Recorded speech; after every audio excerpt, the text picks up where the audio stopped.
and that great overtime period of the junior World Juniors, then that would be worthy of a discussion. I didn't know when they changed the format to 3-on-3. Yeah, I guess they had a lot of complaints about the shootout. They didn't like that. So the 3-on-3 was definitely exciting. It was fantastic. Yeah. 3, Mr. Mayor, thank you. I have confirmed that we are streaming and the recording is on. You may begin your meeting. Thank you very much, Deputy. Oh, not Deputy. We have the clerk in attendance today. Thank you, Holly. All right. I see we indeed have a quorum. I call this meeting of the regular council for Monday, August 22nd in session. And as is always the case, we have a councillor read the land acknowledgement statement, and this week we have Councillor Wink. Go ahead, Councillor. Thank you, Mayor. We begin this meeting by acknowledging the land on which we gather is the traditional territory of the Haudenosaunee and the Anishinaabe peoples, many of whom continue to live and work here today. This territory is covered by the Upper Canada Treaties and is within the land protected by the Dish with One Spoon Wampum Agreement. Today, this gathering place is home to many First Nations, Métis, and Inuit peoples, and acknowledging reminds us that our great standard of living is directly related to the resources and friendship of Indigenous people. Thank you, Councillor. To the clerk. Through you, thank you, Mr. Mayor. I do have a motion put forth by Councillor Olson, seconded by Councillor Wink. Be it resolved that the agenda for August 22nd, 2022 regular meeting of council be adopted as circulated. However, Mr. Mayor, I have received an amendment, and it is put forth by Councillor Olson, seconded by Councillor Wink, that the agenda be amended to move item 10.2.8, Vision for Town Civic Square Staff Report, to immediately follow item 4.2.1, Pelham Civic Square Master Plan Delegation. To you, Mr. Mayor, for discussion. Okay, any discussion on the amendment as presented by the clerk? Not seeing any, Madam Clerk. Thank you, Mr. Mayor. The vote begins with Councillor Hahn. Yes. Councillor Hildebrandt. Yes. Councillor Olson. Yes. Councillor Stewart. Yes. Councillor Wink. Yes. Mayor Junkin. Yes. Thank you, Mr. Mayor. That does carry. To you, Mr. Mayor, I do have another amendment to the agenda. This is put forth by Councillor Hildebrandt, seconded by Councillor Stewart. Be it resolved that the agenda be amended to include the addendum. To you, Mr. Mayor, for discussion. Okay. Any further discussion on this amendment? Not seeing any, Madam Clerk. Thank you. This vote begins with Councillor Hahn. Yes. Councillor Hildebrandt. Yes. Councillor Kaur. Oh, I apologize. Councillor Olson. Yes. Councillor Stewart. Yes. Councillor Wink. Yes. Mayor Junkin. Yes. Thank you, Mr. Mayor. That does carry. We do have the main motion as amended being put forth by Councillor Olson, seconded by Councillor Wink. Be it resolved that the agenda for the August 22nd, 2022 regular meeting council be adopted as amended. To you, Mr. Mayor, for any discussion. Thank you. On the main motion as amended, any further discussion? Not seeing any, Madam Clerk. Thank you, Mr. Mayor. This vote begins with Councillor Hildebrandt. Yes. Councillor Olson. Yes. Councillor Stewart. Yes. Councillor Wink. Yes. Councillor Hahn. Yes. Mayor Junkin. Yes. Thank you, Mr. Mayor. That does carry. To you, Mr. Mayor, that brings you to disclosure of pecuniary interest. Thank you. After viewing the agenda, is there any councillor that wishes has a disclosure of pecuniary interest and general nature thereof to declare? Councillor Wink. Yeah. 5.1, I was not at that meeting, so I would not be able to vote on that particular item. Thank you. Through you, Mr. Mayor, I have noted that you were not in attendance. However, you're certainly able to vote that you were not in attendance if you agree with the minutes in that respect. That's fine. Okay, thank you. Okay, thank you, Councillor. Any other councillor wish to declare? Not seeing any, Madam Clerk? Mr. Mayor, thank you. I have so noted. Our first item on the agenda is presentations, and we do have a presentation from our IT manager, Mr. Mike Guglielmi, and he has a presentation with respect to the new PSR system. To you, Mr. Mayor. Thank you. Mike G., you have the floor. Thank you. Let me share my screen through you, Mr. Mayor. I will show you the updated service request system that the town of Pelham currently is in phase 2. So what you see here is basically almost a replica of our town of Pelham site that we currently have in place. This town of Pelham online web services has a very similar feature in regards to this little search bar here at the top. So if a resident were to come in and type in the word roads, or for example, type in the word water, it'll bring up what's called a knowledge base article. So this knowledge base article, which I'll show you in the next few steps, allows additional information to be brought forward to the resident. What we'll see down here when I scroll down the screen are basically 6 tiles. These tiles can be interchanged and update quite quickly. So for example, during a snow or during the snow season, any one of these tiles can be replaced and or changed to snow.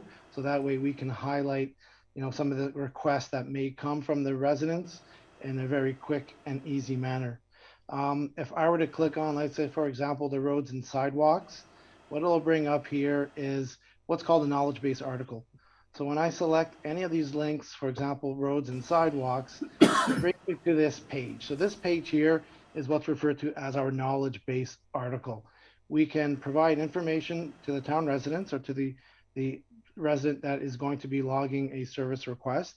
We can also provide additional links within this page. So for example, with the roads, we can show them or link to our current website, the winter maintenance. So if a resident were to come to this particular PSR page or service request page, hopefully if they find the information that they're looking for here on our website, there will be at this particular point no need to create or go further with a service request. Further to the right hand side, we have what's called the associated service request. So we have met with the Public Works Department in regards to streamlining the number of service requests that we currently have into a more confined number. As we move along with the service request system, as we attain information from the residents, we can also very quickly change the service request buttons that we see here on the right hand side. If I were to go back to home and let's say, for example, I wanted to create a service request for water and drainage. Once again, I can click on the knowledge base article, and this will provide the resident additional information that they can now view and or read. In my particular case, I may want to report a water pressure issue. So if I wanted to click on the water pressure issue link, it will now bring me through a series of steps. All of these steps are basically customizable. If we find feedback from the residents indicating that 5 steps may be too many, we can definitely change this.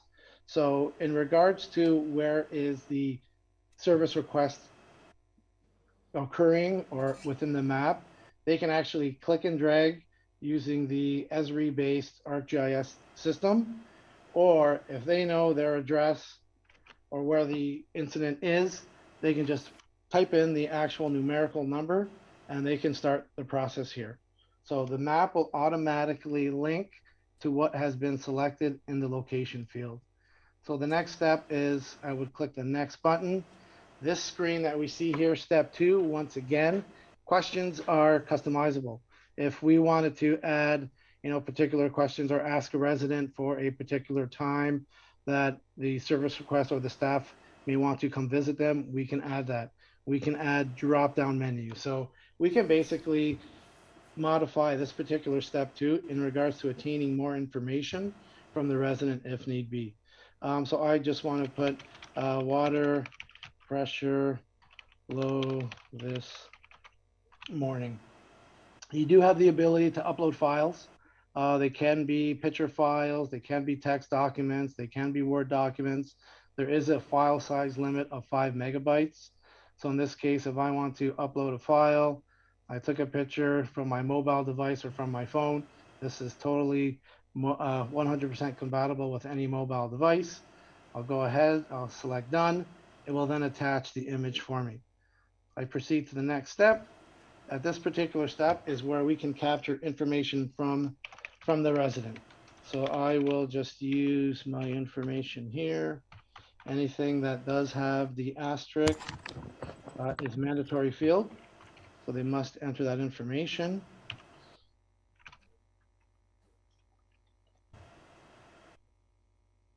I knew the address, I type in 12, I know I'm at 12 Lampman, system will automatically populate the rest of the information that we see within this web page here. They will go ahead and select next. Step 4, they're just reviewing the information that they have entered. They'll hit next, and once they receive or attain this work order number, this is their reference for this particular service request that they have issued. That is the process in regards to entering a service request from a resident perspective. This splash screen that you see here is what the town staff would see. So I am the administrator of this particular program. What I would see is the screen that would show me the information of the service request that was just completed. So this splash screen that we see here basically will show every single work order service request that has been issued to the town of Pelham, the status, as well as the date and time. If the screen wanted to be modified and town staff wanted to view a particular, let's say, different department, they can choose from this drop-down list any particular department that we have here at the town of Pelham. If I want to take action on that particular ticket that was just created, I can just click on the case number that I see here on the left-hand side. So if I just click on that case number, what it will show me is basically what the town staff will now see. So right away at this main indicator bar here, it's actually showing me that we now have a ticket that has been issued to the town staff and a work order has been completed or started, should I say. In the left pane window that we see here, we have the details of that particular service request. So you'll have the case number, the contact email, phone number. You get down to the metrics, the time that the ticket was created. You also have the location as well. So there's plenty of information provided to town staff in which they can then now, properly communicate with the resident. In this center portion that we see here, this basically is an app that's created or as part of the Salesforce solution, and it's referred to as Chatter. So this is almost like a running log or activity section that the town staff will now have with the resident.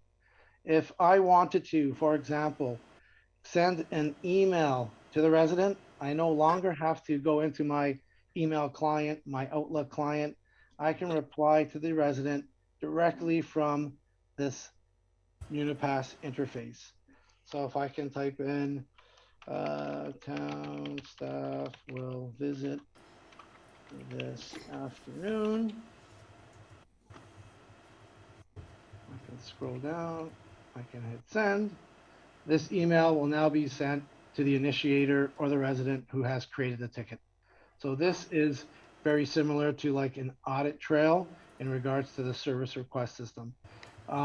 What we have to the right-hand side is just some more of the case details, the case job, as well as some knowledge base articles that we see here. Up along the top allows us some different options. So we can change owner.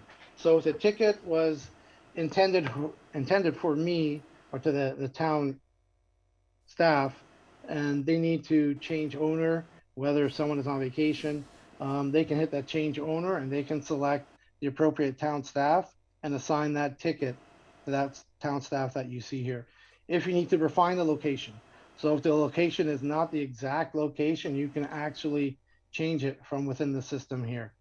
Follow is a feature that allows the system to email the resident as well as the owner of the ticket.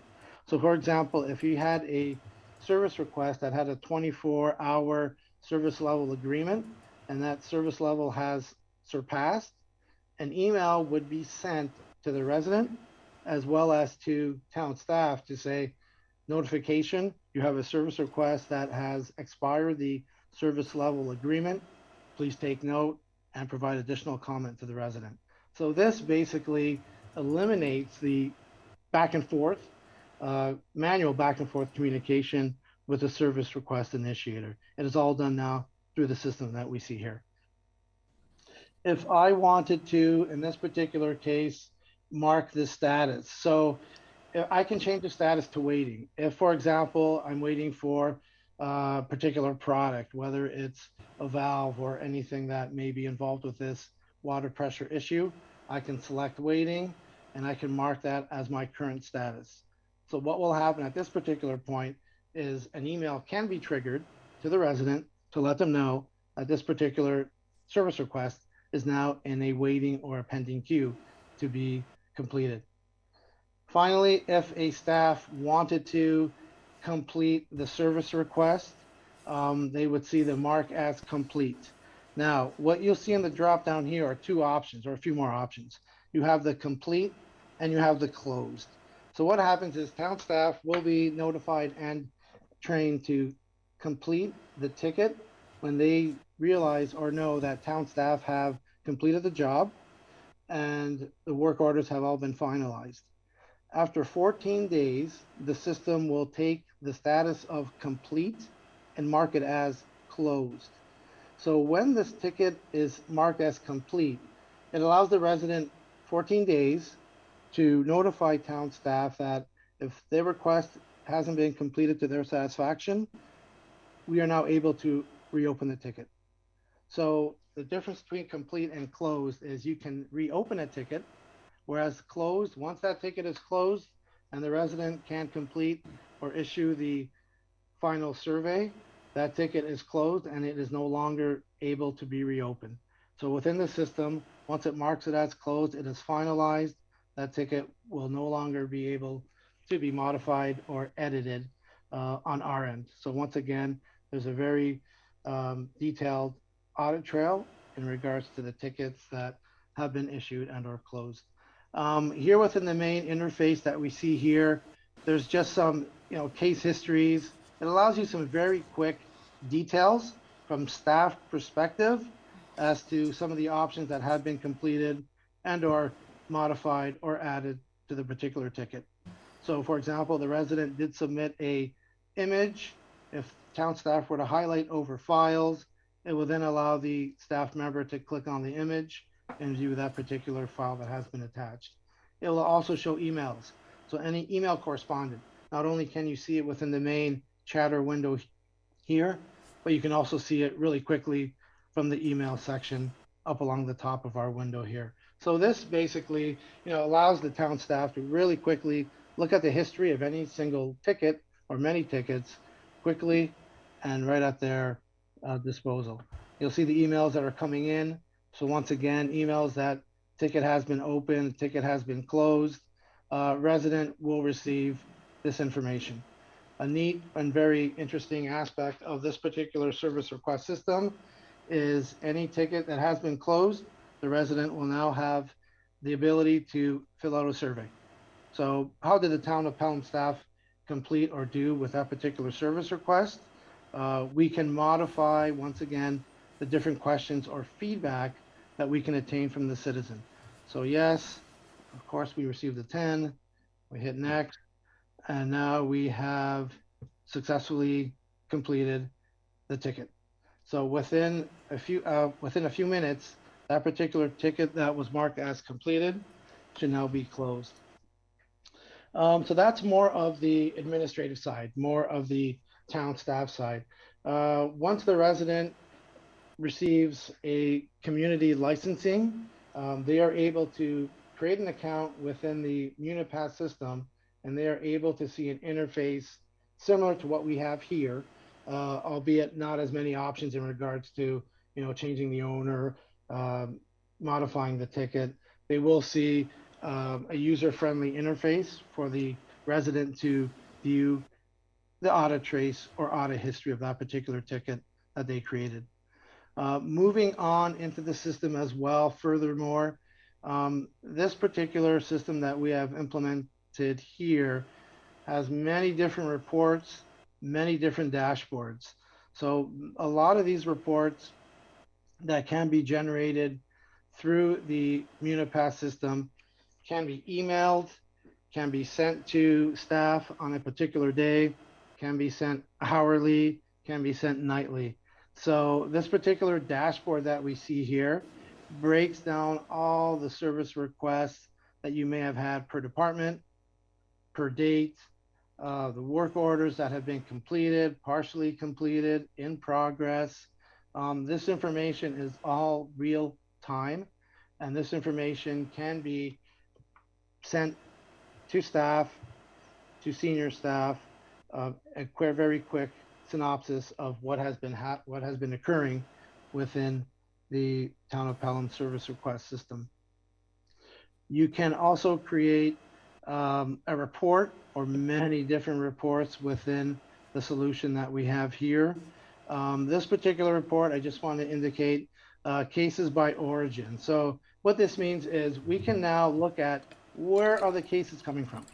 So are the service requests, how many are coming through email? How many are coming through phone? How many service requests are coming in person? So how many service requests are coming via social media or media channels like Facebook? So this allows us to better target where we want to input or have many of our service requests communication tools to be applied to. So if we know that we have many call-ins for a service request, there's ways that we can enhance our current IVR system to accept and allow a service request through the phone system. So this is more of the analytical side of where are these service requests basically being originated from. So it's all data driven from the application that we have and that we see here. Cases by department. So in this particular case, we can view reports and a statistical chart that we see here. So we can drill down once again by day, by department.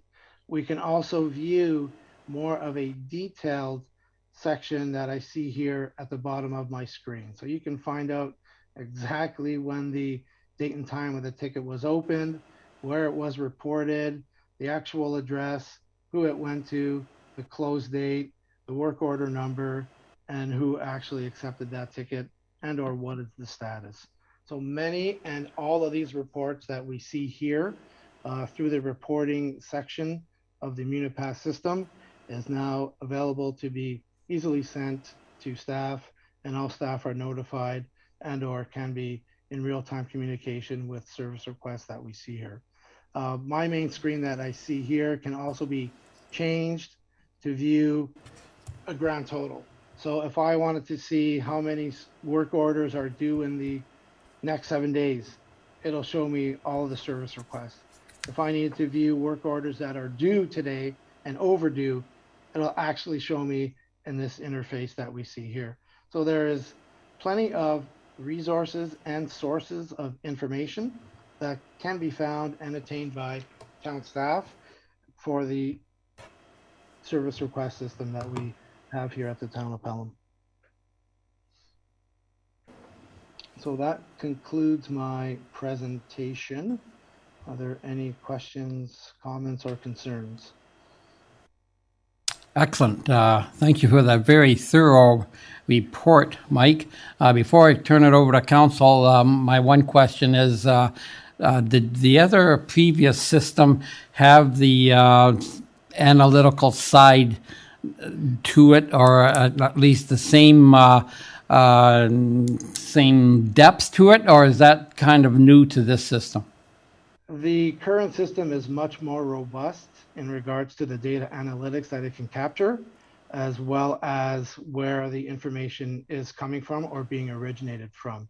So the previous system did have some capability, but the updated system that we're looking at here really drives into the analytic portion. Excellent. Thank you for that. I will now open it to the, yep, I see Councillor Hahn. Thank you. Through the mayor, great job, Mike. It looks really good. Thank So you. I recognize this as a Salesforce product, I think. Just wondering what might be helpful, just a suggestion. I know anytime I've ever gone onto any company and wanted to submit feedback at all, when you get a case number, it's sometimes helpful to be able to print screen that. So do a print function whereby it'll give you the number, case number, 1, 2, 3, 4, the date, and then be able to print it. And then they have it as their log. Because a lot of times I know residents will say that they've gone onto our existing product and they can't remember the case number, or they're not sure exactly what date they entered it. So I was just wondering if there's maybe a button that you could insert that just print, and they can just print that. Yes, there's a button that definitely can be inserted and or added. The web user interface that the resident could have once they create the ticket, there should be the ability to download and or print that particular ticket to any format, whether it's PDF and or Word. Okay, great, thanks. You're welcome. Okay, thank you, Councillor. Any other comments? And I see Councillor Olson. Yes, thank you, Mr. Mayor. A question about one of the previous system. We used it for complaints about cannabis odors. We would have multiple complaints. Do we open a case number for each one of those, or are we still using the same process for cannabis complaints? We will be integrating the cannabis and bylaw complaints, I believe, in phase 2. So what we will have is, I believe, more than likely by the end of September, the bylaw portion of the service request system will be updated and implemented into the new service request system that we have. Okay, and further, Mr. Mayor, could you tell me how the process works once again for closing? Is it 14 days, or I believe you said, or the completion of the satisfaction report? Yes. So what happens with the new system is town staff, when they complete the work and they are confident that the work has been completed successfully and the work orders have been completed, they will mark that ticket as complete. So in the system, it basically almost puts it in a queue or in a holding phase. So it allows the resident 14 days to reply back to that ticket, or if they were to finish or complete that survey and they hit yes, it's satisfied, or the request has been completed successfully by town staff, it will then mark it as complete. So your two options, as closed. So your two options are, after 14 days, the ticket will automatically be closed, or if the resident were to complete the survey questionnaire, that will also indicate a closure of the ticket. Councillor Olson. Yes, thank you, Mr. Mayor. To the CAO, now this is a pretty potent tool we have here now, that the reporting with dashboards and things. One of the things I'd be looking for is some feedback from this. Is there perhaps in the quarterly report, could we see these kinds of reports in the departments? Well, certainly the key here, no, that's not fair. The key here is that it's easier for members of the public to provide us with complaints and commentary and alert us to problems. That's the key. But on the back end, we have a lot more managerial control and capacity and information gathering. That'll show up in the quarterly reports. I don't think this calendar year, or we'll start evolving them a little bit later this calendar year. It'd be nice if we could get one before this term of council is done, because you've had these reports for the better part of 4 years now, and you can comment on them. But as Mike indicates, it's still a work in progress, and the phase 2, the bylaw stuff, is coming in the fall. So, the hopes are more robust reporting for Q1 of next calendar year. Just gives a little time to get to that, but that is half the benefit. I mean, the key is better service for the public, but thereafter, internally, we can do better analysis ourselves to see our own weaknesses and hopefully direct our resources better, and then better reporting up to you so that you can do the same, frankly. Thank you. Okay, thank you, Councillor. Any other comments, questions? Councillor Wink. Thank you. Through you, Mr. Mayor. Mike, this is really exciting. It's a heck of a lot better than what we have. When will we be going live to the public with this?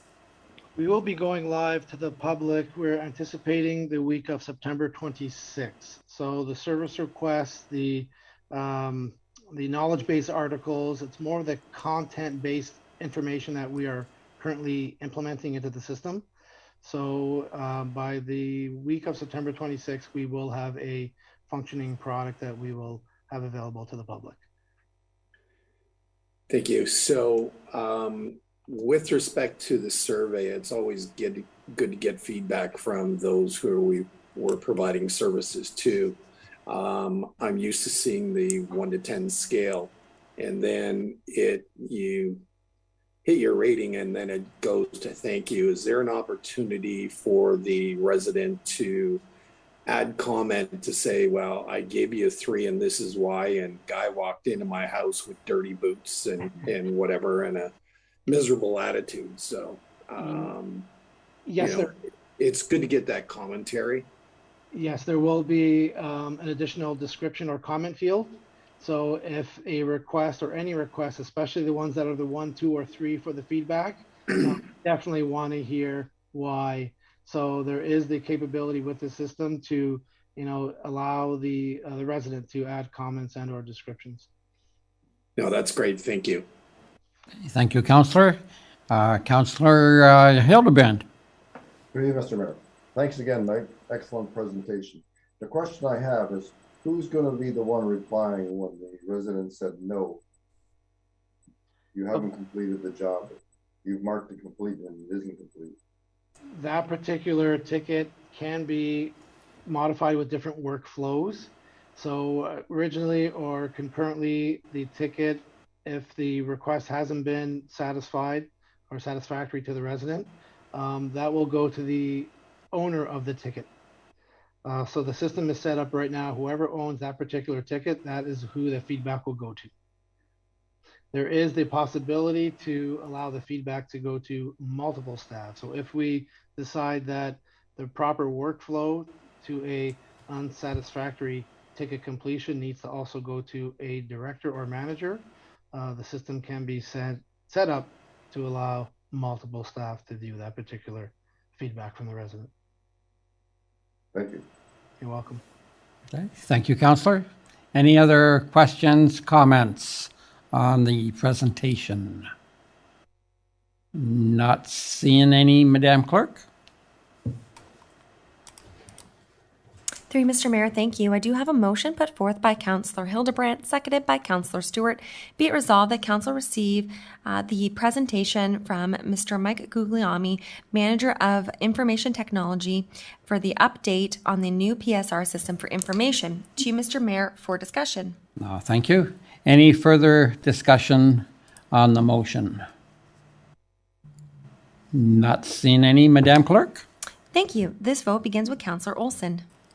Yes. Councillor Stewart. Yes. Councillor Wink. Yes. Councillor Hahn. Yes. Councillor Hildebrandt. Yes. Mayor Junkin. Yes. Thank you, Mr. Mayor. That does carry.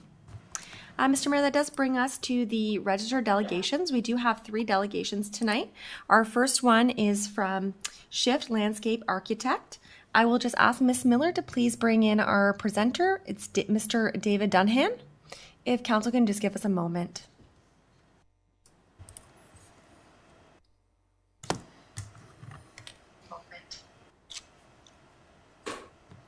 Thank you. I do see that our presenter is now in the meeting, and I would just remind our presenter that he does have a 10-minute window for the presentation. To you, Mr. Mayor. Okay, and you have the floor. Right. I'm just going to pull this screen up. If there's any issues, please let me know right away. Yes, we can see it. Thank you. Okay, excellent. And the slides switch just fine? Yep, looks good. Perfect. All right. Good evening, Mr. Mayor, council, staff, and members of the public. My name is David Duhan, and I'm an associate at Shift Landscape Architecture. Our team has had the pleasure of working with the town on this project to date, and tonight I'm pleased to present our final product, which is the master plan for the Pelham Civic space. I'll be walking through the overall master plan and the process we took to get there, and I'll stop at a few points just to look at things a little bit further. So our team at Shift began working on the project back in January of 2022, and we quickly got into the site analysis phase, developing two concepts for the overall project. We then moved forward with public engagement, presenting those concepts. And then as a product of all of that, we developed a final master plan report, and that brings us to here today and presenting this to you.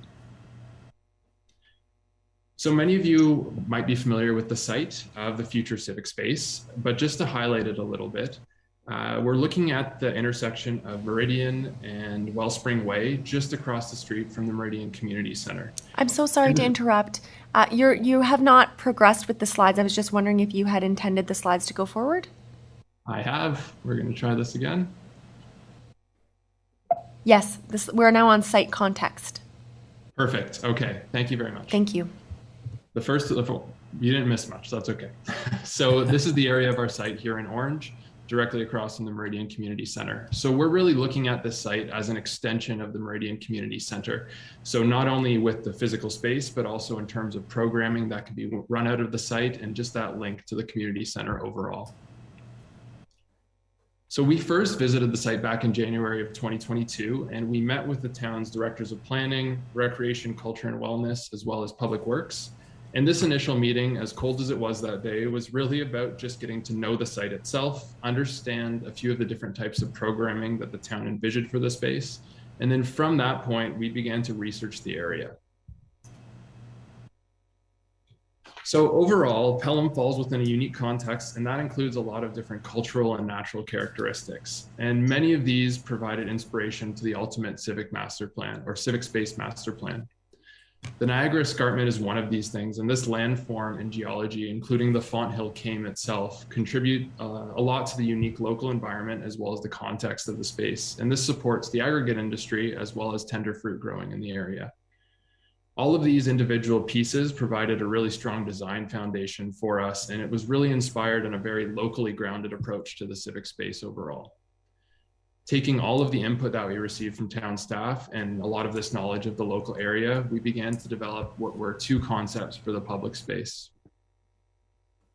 So the first one, it might be familiar, these were used for public engagement.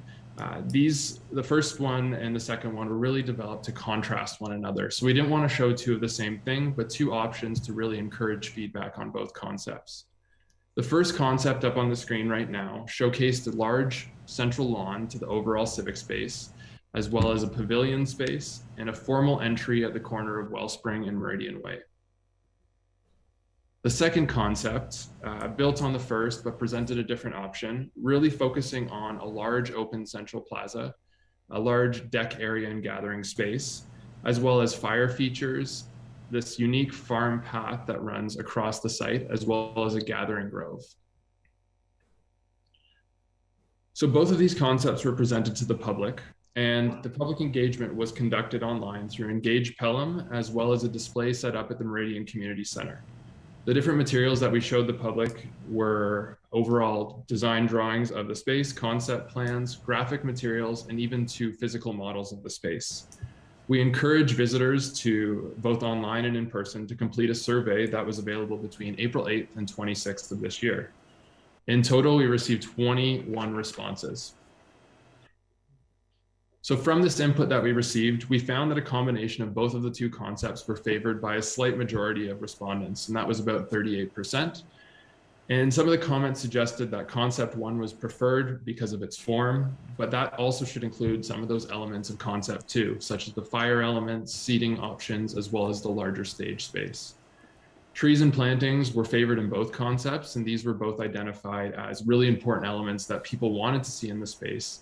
Seating, a water feature, and the idea of really versatile gathering spaces were also highly ranked with all respondents.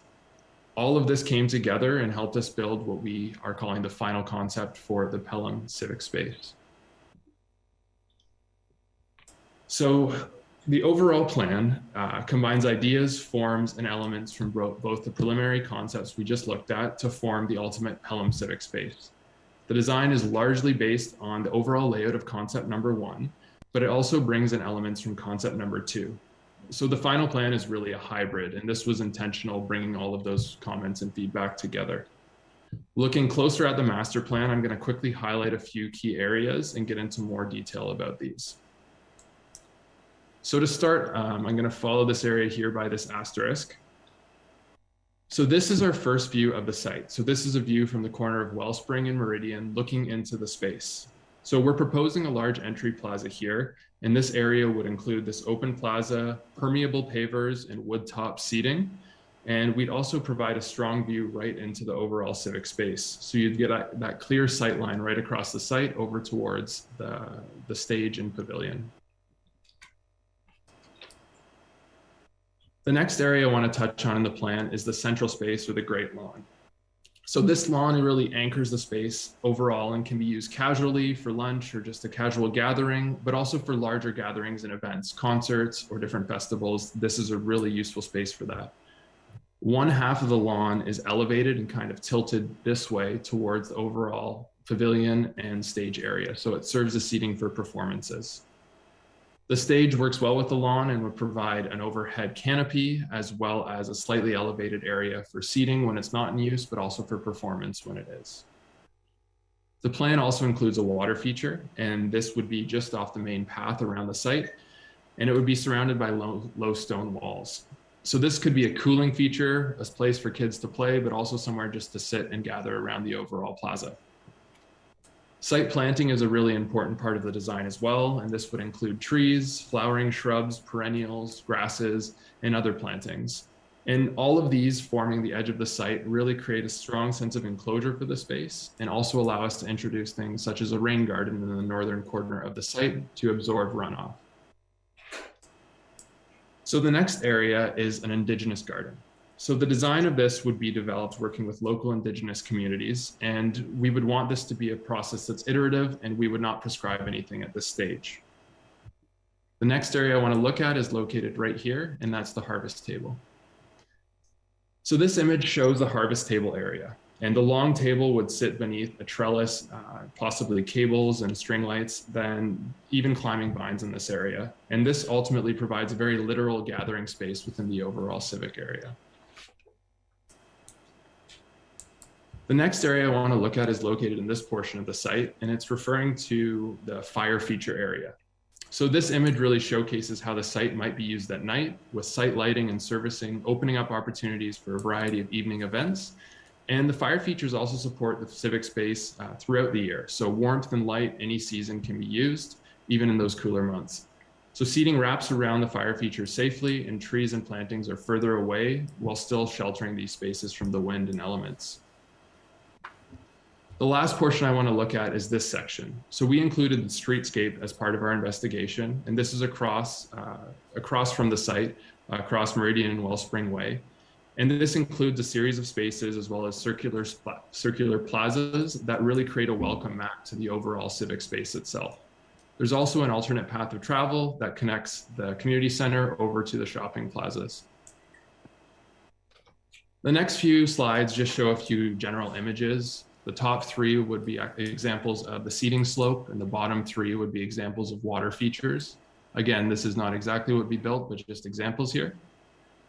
Again, the harvest table and examples of stone and how they could be used in the space, as well as lighting, fire features, and climbing vines, all of these being elements that we can see happening in the master plan. And finally, mounded planting beds, how a rain garden could potentially look, and then the overall pathways in the space and the urban form of trees in the overall plaza. The last piece I want to touch on is just on some low impact design strategies. So looking at things like native planting as an easy win in the space, also low maintenance. Recirculating water in the space if we have a water feature, using technologies that reuse and treat as opposed to bringing in and dumping new water. Trees are a quick win that really create a lot of atmosphere for the space and also protect it against heat. infiltration techniques such as rain gardens that can absorb some of that water rather than pump it into the storm system. Local materials are a big thing as well. We talked about the aggregate industry, but actually seeing those materials in the space could really foster a sense of community pride. And then finally, the sense of permeable paving, something that we could put on the surface that allows water to move through. So the next piece I want to touch on is costing. So the costing itself is very high level estimates at this scale for the overall master plan. The next stage in this overall process would be to look at detailed design, and then we would explore phasing, how materials could change, implementation methods and phasing as well for those implementation methods, and then further refining the design. So that detailed design stage would lead to contract drawings, and then ultimately that shovel-ready project. The master plan also provides that starting point to explore grant opportunities and other methods of offsetting costs of the project. This also includes design fees for the project as well. And then the other piece that I mentioned, the streetscape portion, we've removed from the overall scope of the master plan, but this would be estimated costs and separated as a different site and part of a different process. So it doesn't have to happen at the same time. So the next steps in the process would be funding allocation for this, reviewing the master plan in more detail, and then getting to that detailed design where we can look in depth at those individual pieces and understand what they cost, how they're put together, and all of those other decisions at that level. This would lead to contract drawings and then ultimately construction of the space itself. Overall, the product of the process that we followed through here led us to this master plan, working with the community, working with the town, and exploring a lot of different options along the way. So we are happy to present this to you tonight. And following this, I'm open to any questions or discussion and would be happy to answer them as they come up. But thank you very much. Okay, thank you for an exciting presentation for sure. Much appreciated. Before I turn it to council, I guess my only comment right now is realizing you can't lead a horse to water, but you can't make it drink. It's unfortunate that we only had 21 people answer the surveys. When you got 17 or 18,000 people, 21 leaves a little bit to be desired. Depending on what council decides tonight, I would like to see somehow, or if we can't, take it out to the public again, either in different, I know you went online. I wonder if we can't have mock-ups like you did at the MCC, if we could do something like that at the libraries or what have you. And any comment on how we could reach out further again to the public? That's an interesting question, and it's something we struggle with in a lot of municipalities. Frankly, we work throughout Southern Ontario, and one of the things that we find is that there might be opportunities down the road. So, as I said, this is the master plan stage that really informs this. Depending on what council decides going forward, there might be an opportunity to look at bringing this out to the public through detailed design. If there's phases of this project, so getting more into the detail, that would be a point that the public could have more feedback on at that point. So with the master plan, we're committing to this overall vision, but that vision in terms of how it's executed, that could be a valid time to go back out there. Other opportunities, seeing it in more places, as you mentioned, Mr. Mayor, seeing it posted online again and really trying to drum that up. It would have been nice to see more responses there, but certainly during the process, it could be explored how that could happen and how we could draw out more voices, hopefully, to hear what the community says from a broader perspective as well. Yeah. Great. Thank you for that. Okay, I'll open it to council. Any comments or questions on the presentation we had? Can we change the screen, please? Yeah, if I could just ask the presenter to stop sharing his screen. Perfect. Thank you. Thank you. Councillor Wink.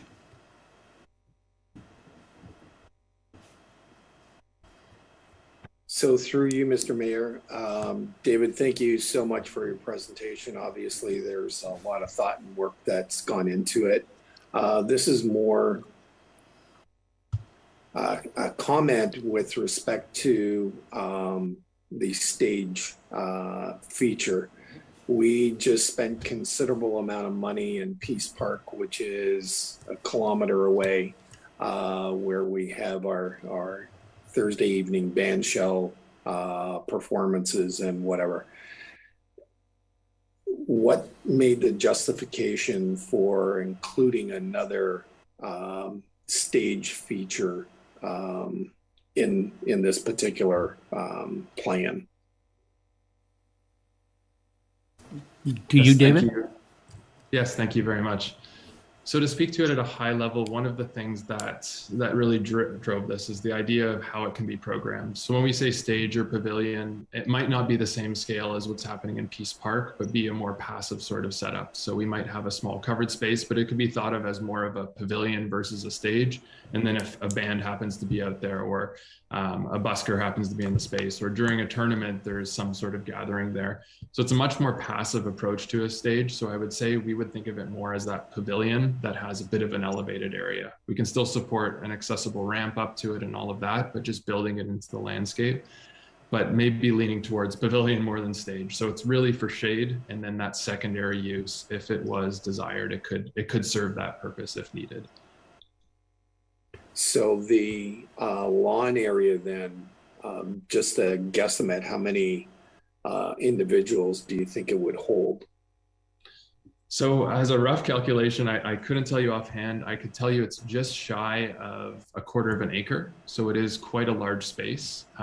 So I'm guessing you could pack a few hundred people in there, depending if there are blankets or chairs or anything along those lines. But it does fall just around a quarter of an acre within that space. So I'd hate like heck to see this preclude all the efforts that are being done in Peace Park. I see the Director of Planning, Ms. Weens. Yes, thank you, Mr. Mayor. If I may, this is certainly not meant to preclude Peace Park or replace the Thursday night experience. That is very successful, and there's no thought to change that. This could be used for something else. You know, the Recreation of Culture, Director of Recreation, Culture and Wellness talked about using it to program space for the youth, for the summer camps. It can be an area for play in terms of the lawn area.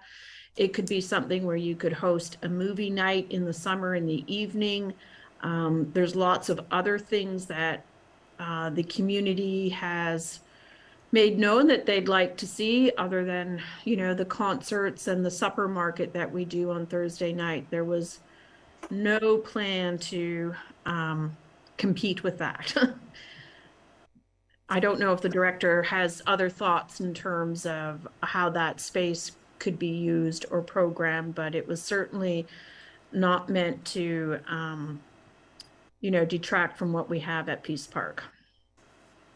Perhaps we will go to our Director of RCW, Ms. Van Ravensboy. Yes, through you, Mayor Junkin. Absolutely.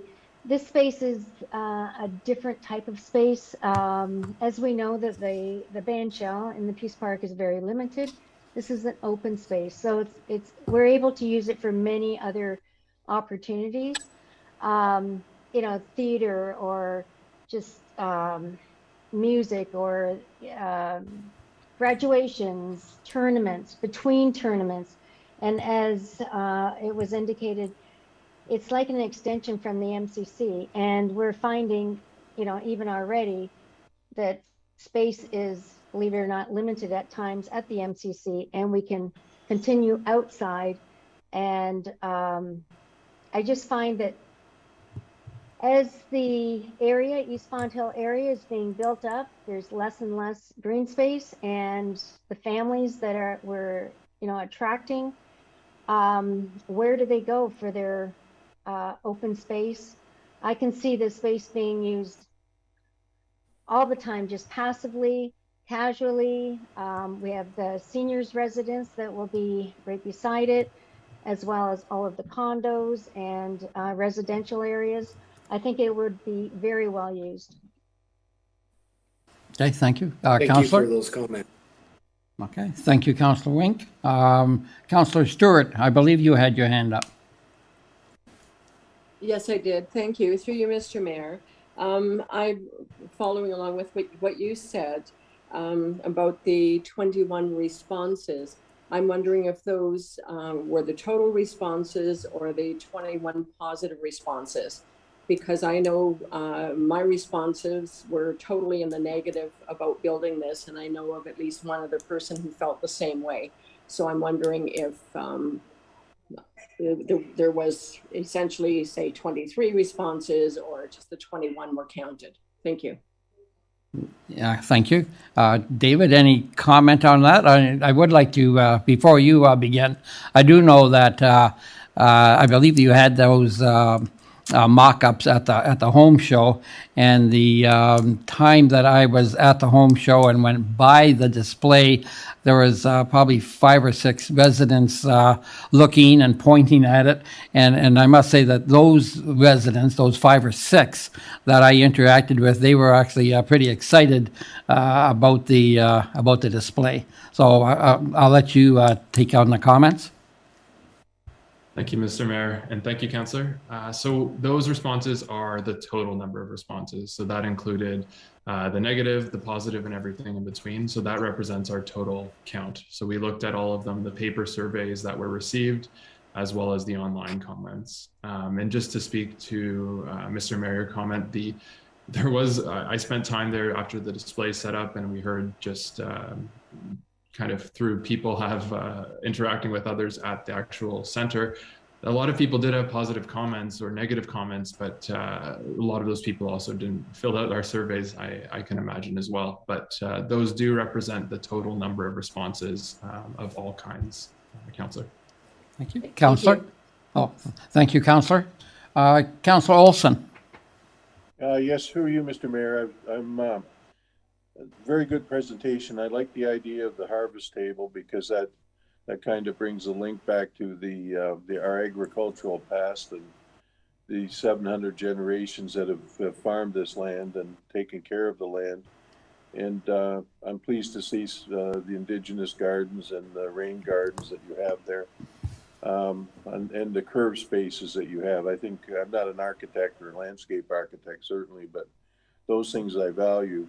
I think that we do need a space for theater, and perhaps it's outdoor theater, and maybe it's an amphitheater or something like that we should have for the town.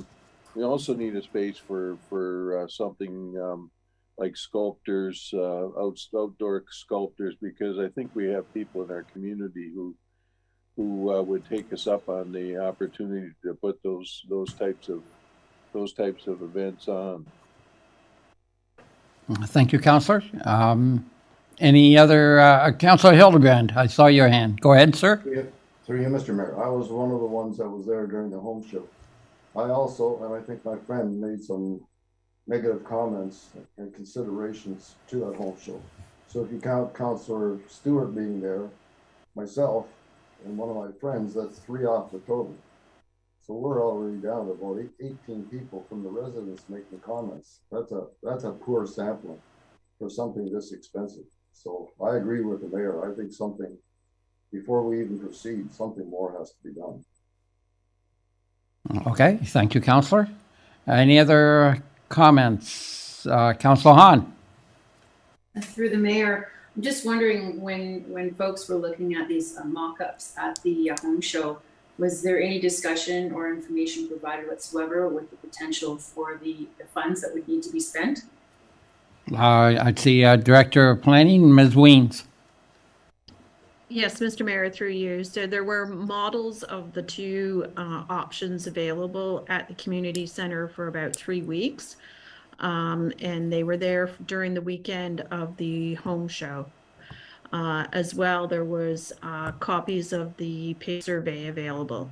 There was not the costing of the project available. That was not known at that time. It wasn't until we had a preferred option that we did a high-level cost estimate. So that would not have been available at that time. Thank you. Yeah, I think as far as where I stand at this point, and 18 responses is far too low, not really statistically relevant. And we need to really ask the community what they want. And I think if we also provided them a ballpark estimate as to the costs associated, I think we get very different answers. I'm not sure that the community is going to want to spend a few $1 million on it. As well as I think that we still need to understand where we stand with projects that we've talked about in the past, such as the library. So at this point in time, I think we really need to figure out what the bulk of our population would like to see, as opposed to just 18 people. Thank you, Councillor. Back to you, Ms. Weens. Yes, Mr. Mayor, through you. Certainly, having a vision that is supported or endorsed is something that is helpful for us when we go to apply for funding for this. It's not anticipated that this would be constructed without, some type of funding and grant application. So it is useful to have a vision that can be supported in order to do that. Without that, it really puts any type of grant application at risk. Thank you, Ms. Weens. Obviously, this is, as has been pointed out, a first step. Grandiose, maybe. It's a living concept, I believe, that can be adopted and adapted to community needs. Change features here, enlarge features there. It's a great concept to at least a beginning to work with. So I can appreciate that. What would be the either to the Director of Planning or to the CAO? So what would be the next step? Myself personally, I find that we really can't advance this until we get a look at this next budget that the new council will be working on end of the year, beginning of the year. A lot of points there that are going to have to be considered for sure, inflation not being the least. But what would be the next step as of going forward, Ms. Weens? Yes, Mr. Mayor. So the report that follows this presentation is just asking council to support this vision. It doesn't commit any funding for this project. Those would be future decisions that have to be approved through budget deliberations with council. So as Mr. Duhan indicated, this is really the first step in the process. And there certainly can be refinements made to the plan. If council were to approve, whether it's next year's budget or a subsequent year's budget, doing the detailed design, then that's where you get down to those kind of things, and you refine the design.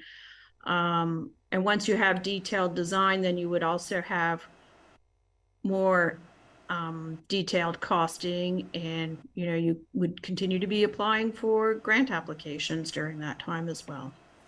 Okay, CAO has some comments. Yes, I see that. Mr. CAO, please. There are several important pieces to this, but for clarity, no one's asking for money this evening or penultimate endorsement. As you've seen from a number of our other larger public works projects, we do them in phases, and it's the design would be the next one, and we'll take your direction tonight. But we think it would be a good idea to include potential monies for design as one of the options to the next council. If it wants to spend $30,000, $40,000, $50,000 in engineering work to really sort of cost pieces out. It's sort of how you eat the elephant one step at a time. $2, $3, or $4 million for a civic space may not be palatable to anyone. But this municipality has been extremely successful because of the efforts of 5 or 6 staff in receiving grants and competing very aggressively for them.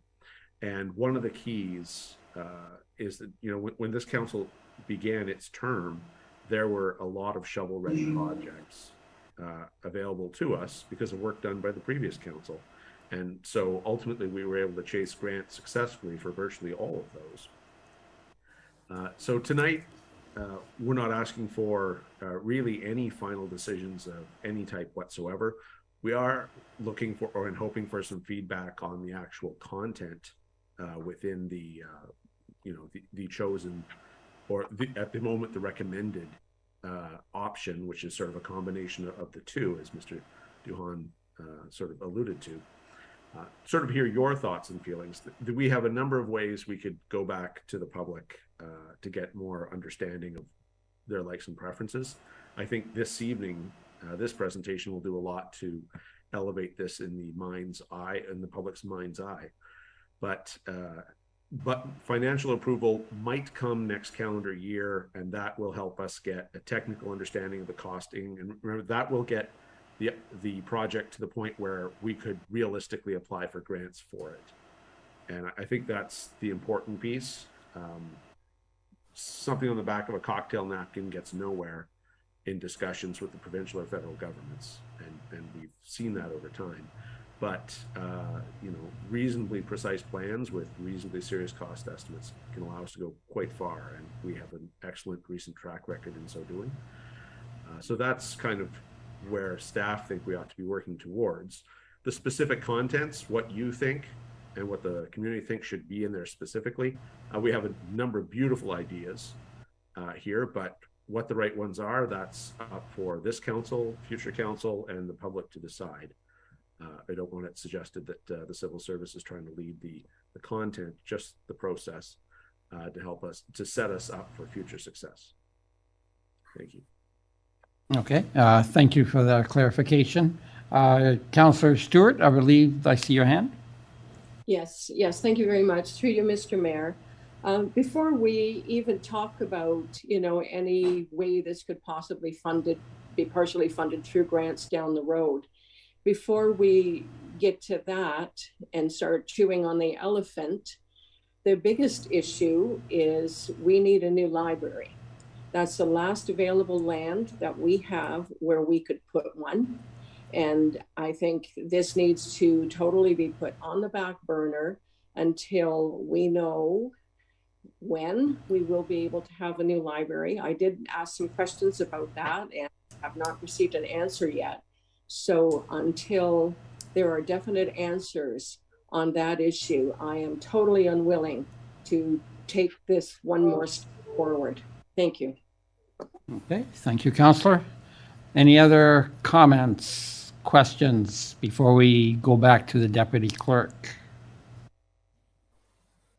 Not seeing any. To the Clerk. Sorry. Through you, Mr. Mayor. Thank you. I do have a motion put forth by Councillor Hahn, seconded by Councillor Stewart. Be it resolved that Council receive the delegation from Mr. David Duhan of Shift Landscape Architecture with respect to the Pelham Civic Square Master Plan for information. To you, Mr. Mayor. Thank you, Madam Clerk. Any other comments before we call a vote on this? I don't see any hands.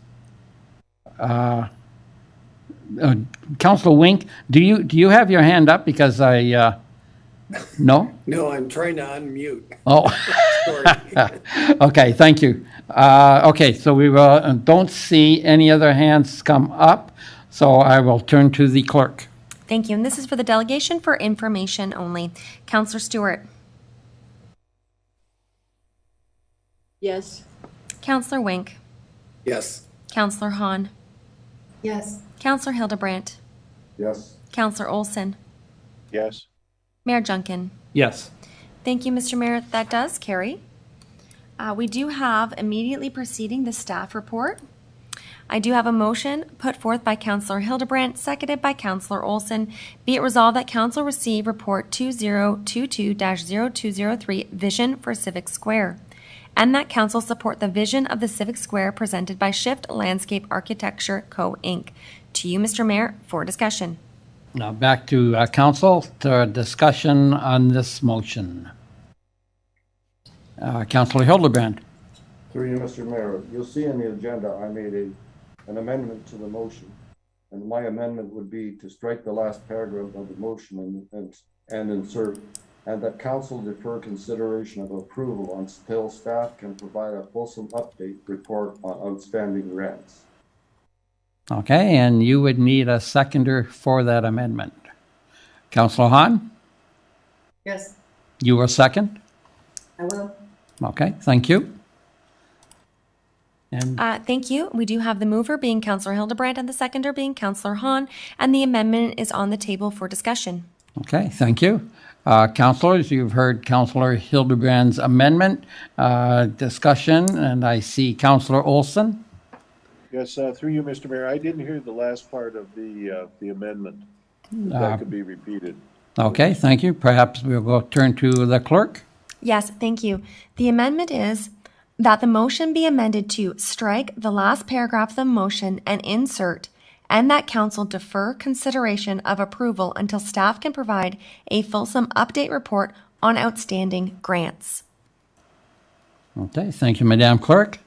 Councillor Olson, you heard that? No, that's it. Thank you. Thank you, Mr. Okay, Mayor. thank you. Now, any discussion on the amendment proposed?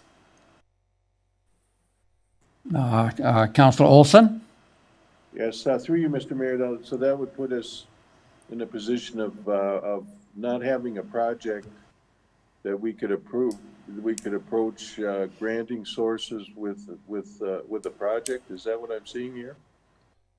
Madam Clerk? Like we don't have a defined project, so how would that work? Through you, I do believe it may have been Director Weens indicating that shovel-ready projects, if the approval was given, would be beneficial. She may want to expand on that. Okay, Ms. Weens? Yes, thank you, Mr. Mayor, through you. Yes, if there is a deferral to the approval of this project, it would delay moving this project along and essentially would delay getting it to a shovel-ready status, which would then delay the ability to apply for grants. Okay, thank you. Councillor Hahn? Yes, to the mayor. So perhaps I've missed something along the way, but as I alluded to earlier, we've had many discussions over the course of the past year and change with regards to a laundry list of items that we're looking for, whether it's parking, the MCC, whether it's, we had somebody come in and talk to us about additional handicap parking. We talked about obviously the library and the opportunity to perhaps have the library there.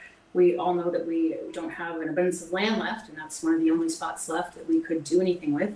That or the lot that's up against the, I guess it would be the southeast corner of the MCC parking lot. So there's a number of things that we applied for, and we've been successful for some of them, but I don't believe we've had a fulsome answer with regards to the library and the parking. So those are projects that we're waiting on an answer for, and that's something that we need.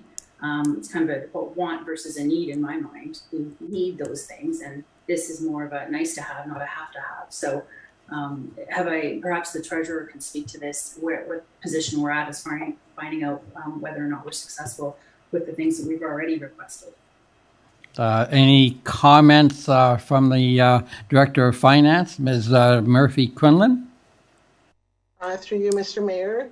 Right now, we're not at liberty to announce anything, so we can't talk about the library right now. We're still waiting to hear from the funder what the status of that is.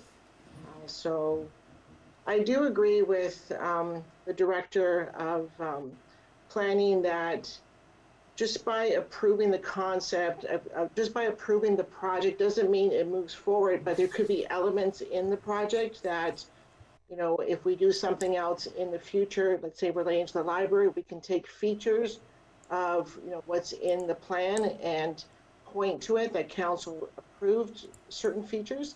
So it is nice to have these projects, you know, just approved by council as shovel ready but it doesn't mean that we don't come to council beforehand, even before we make the submission of the grant. Like, we will do that before we actually make the submission. So it's not as if we're going to make the submission and then council's not aware of it. So it's just nice to have that ready. Okay, thank you. Mr. CAO? I don't want to flog a dead horse here, but at the time, years back, our predecessors took a hard look at bathrooms at town hall and infrastructure to support the Thursday night, what was then the Thursday night experience. And there wasn't money in the kitty to, in fact, back then we were in dire financial straits. There wasn't money in the kitty to do the thing at the time, but because it was on the shelf, now next month, we're going to be breaking ground on expanding town hall to add community spaces, a vestibule, storage, public bathroom facilities. Is going to greatly enhance that. So right now you're being asked for $0. You're not even being asked for money for engineering to understand the actual costs. It just approval and abstract principle of some sort of communal use of space. That's kind of where we're at. That'll be in the next project up, but we might not have the money now. And I appreciate there are, to council's point, I agree with most of you, we have other fish to fry. That's undeniable. But we've thus far demonstrated the capacity to work on more than one file at a time. And the thing is, we don't control the mind of a federal or a provincial government, who are the funding sources ultimately for most grants. What their political priorities will be, or their strategic priorities will be. And I can't tell you that they won't emphasize green space or communal space or what they'll consider important 3 years from now, either one of those. Just having this capacity, though, to go after future funding is really invaluable. And very, very well take your point. We wouldn't be looking to go forward in a way that absolutely precludes any other priority item. But it's like walking and chewing gum. We're good at both, if you give us the approval. Okay, thank you for that, Mr. CAO. I see Councillor Hildebrand. Through you, Mr. Mayor, to the Director of Planning. If we approved or supported the concept, that concept would be sort of what we're saying it's going to be. And still we have these other grant applications and these other applications that we may prefer to have. I mean, 19 people, because I've discounted Councillor Stewart in my comments for being there, we're based on 19 people from the community responding. I'm sorry, I will not support a design based on 19 people and not knowing what the grant application impact is and all those other things. That's just not what I will do. Okay, thank you, Councillor. Councillor Stewart, you had your hand up, I believe. Yes, I did. Thank you. Through you, Mr. Mayor.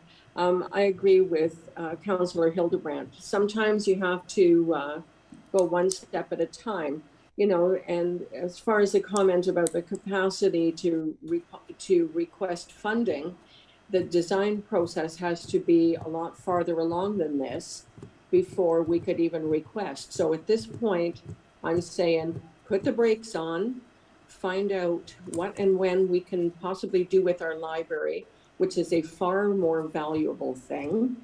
And if we do get funding for the library and can put it in that space, I agree, possibly some of the design features can be added, but I'm unwilling to put my name on this and say, yes, I agree, this should be done. The library and the parking are far more important than this. Okay, thank you, Councillor.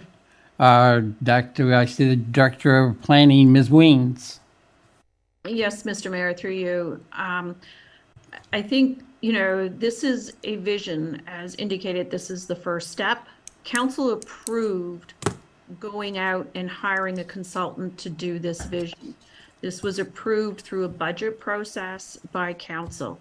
You are not, by supporting this vision, we're not building this tomorrow. We're not building it next year.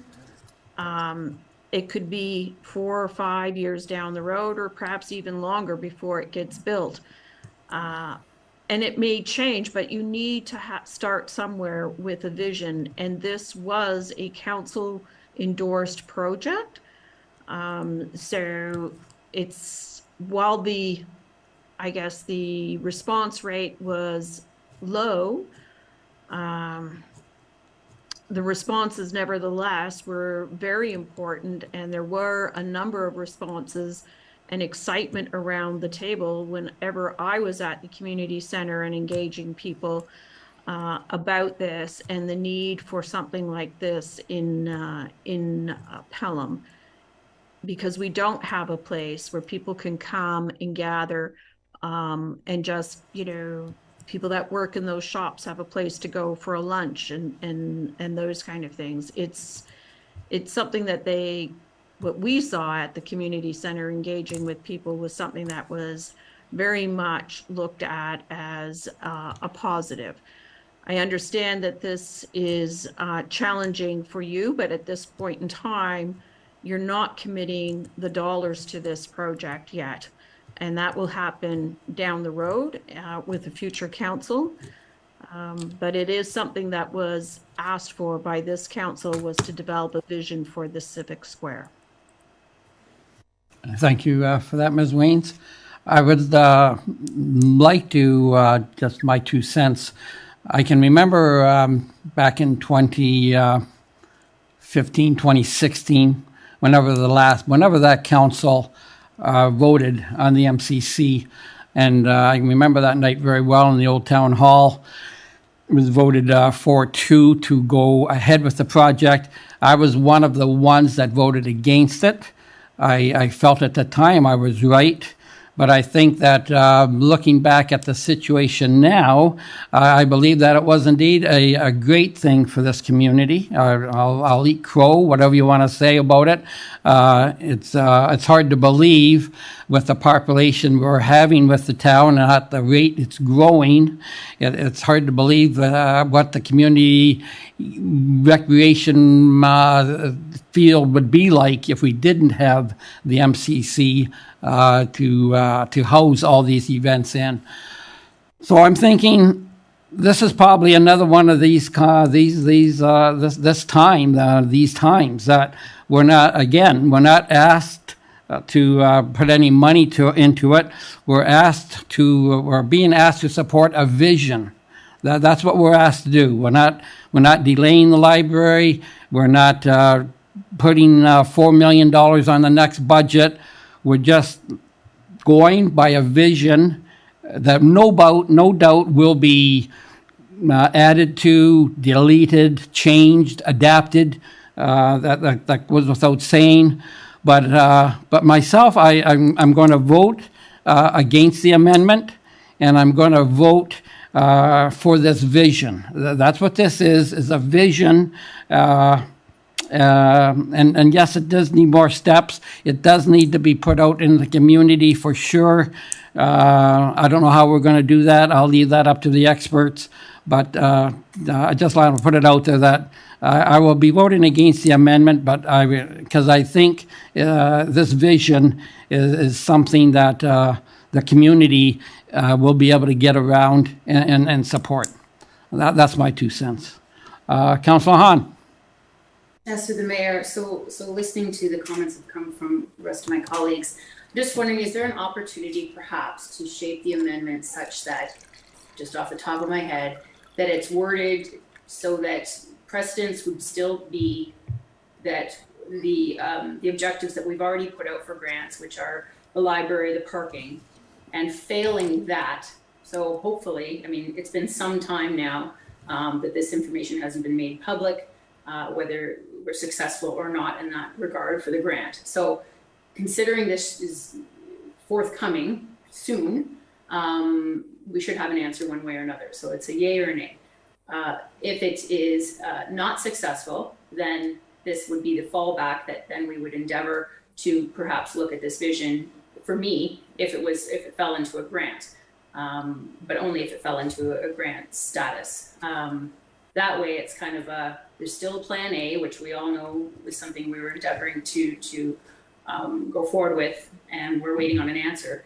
And if that fails, then this then kicks in, and we could endeavor to look at this from a grant perspective. Madam Clerk? Thank you. Through you, Mr. Mayor. If I'm understanding Councillor Hahn, what she's asking is for the motion to the amendment to potentially be amended to be conditional upon something in the future. Is that correct?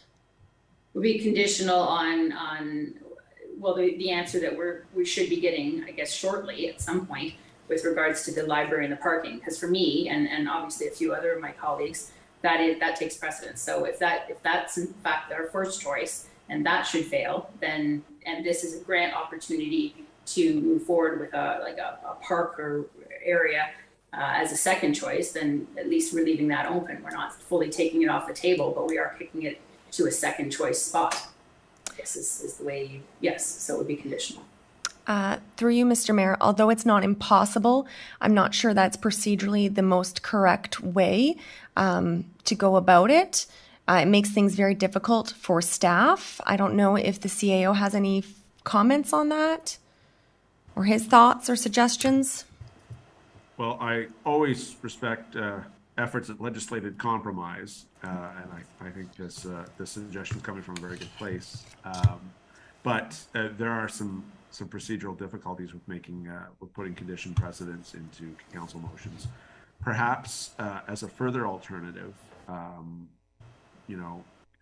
council direct staff to return, with this report or this concept in February of 2023, and surely by then we'll understand what our grant status is, and impacts on adjacent land use would presumably impact the commentary you would make with respect to the content of any potential civic square. And I think that's probably the right way to split the difference, because I can't fathom 6 months from now us not knowing the fate of a parking lot or a library or any other major municipal undertaking. And to that end, I guess then, David, if we should find out next week, well then, we have an opportunity still to come back at. But if it's 6 months from now, then If the motion were 6 months or earlier, if grant status is determined, then I think that would help all of you in good conscience provide us with more fulsome direction. Okay, thank you. Madam Clerk? If it is Sorry, satisfactory. February being relevant because we anticipate having passed all the budgets by then and being set up for the next year. So that's probably a stress-free time to come back with it, was my thought process there. I see Councillor Wink has his hand up. Let's, Councillor Wink? So to be clear, Mr. Cribbs, you're suggesting that this gets referred to the next council? Oh, I suppose it'll do that too. Yes. But more to the point, we'll know our grant status. I mean, I hear your commentary, and and the point of this exercise is not to try to force you into making a decision you're uncomfortable with. Learning the grant status may very much impact the thought process, whether that's a week from now or 6 months from now. I'm hearing that'll impact your thought process. So I think February is safe. It's not so much the decision makers as the timeline. Okay, Councillor Hildebrand, you did have a hand up.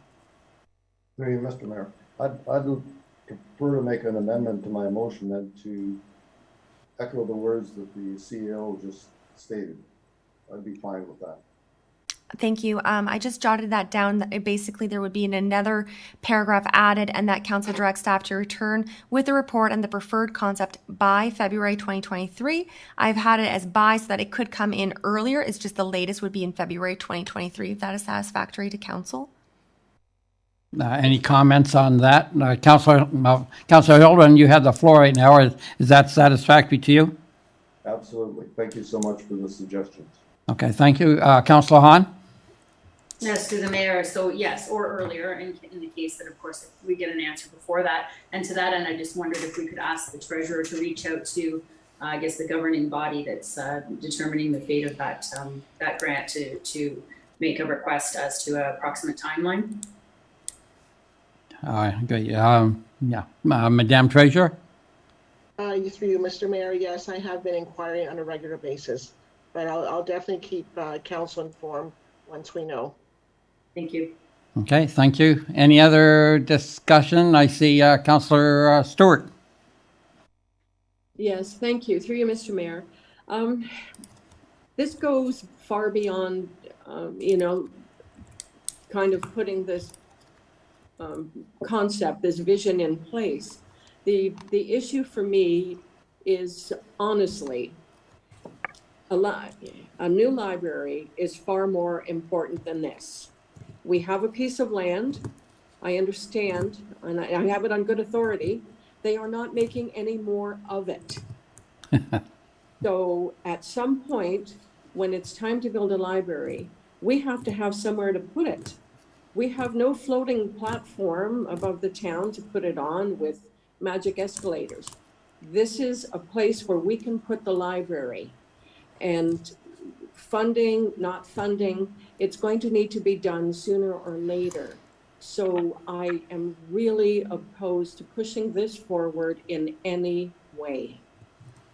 Okay, thank you, Councillor. If I don't see any other comments, I will turn to the clerk and we will have a vote. I don't see any. So, and before we have the vote, Madam Clerk, please read exactly. You've made a few changes. If you could read it again, please. Through Mr. Mayor, thank you. This is for the amendment being put forth by Councillor Hildebrandt and Councillor Hahn. That the motion be amended to strike the last paragraph of the motion and insert, and that council defer consideration of approval until staff can provide a fulsome update report on outstanding grants, and that council direct staff to return with the report and the preferred concept by February 2023. Okay, thank you for that. Any other, now that we've heard it one last time, I will ask council any last comments before we call the vote. Then we shall call the vote. Madam Clerk. Thank you. This is for the amendment, and the vote begins with Councillor Wink. Yes. Councillor Hahn. Yes. Councillor Hildebrandt. Yes. Councillor Olson. Yes. Councillor Stewart.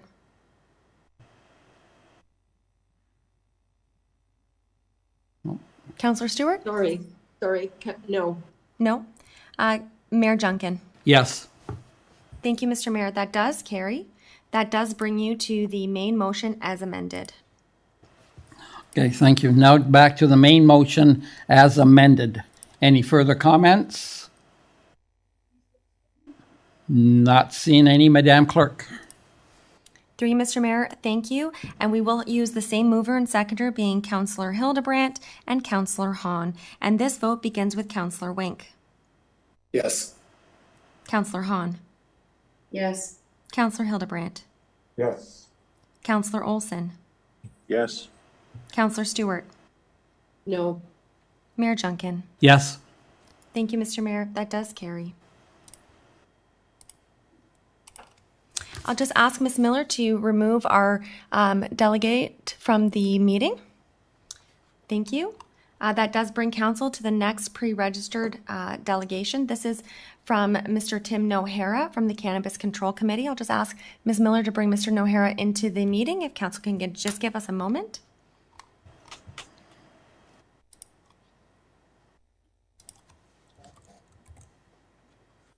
Thank you. I do see that Mr. Nohara is now in the meeting. Mr. Nohara, if you'd like, you can unmute yourself and turn on your microphone.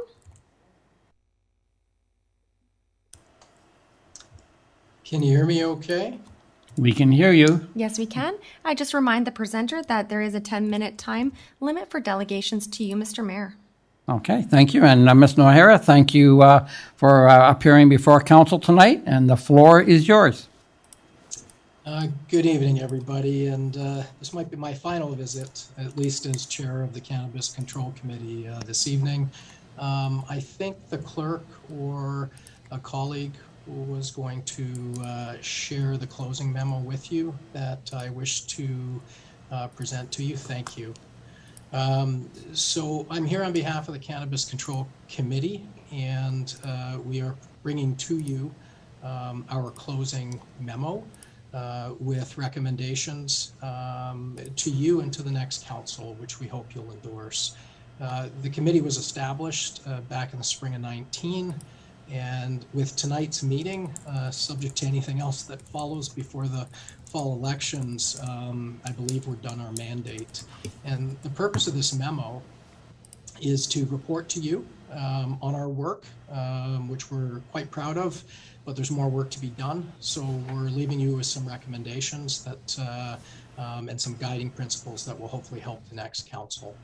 The closing memo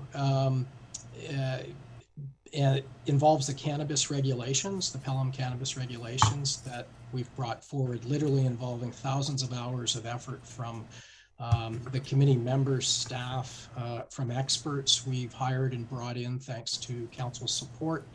I can tell you it's been a pleasure working with such a committed group. And I think we have a lot to show for those efforts.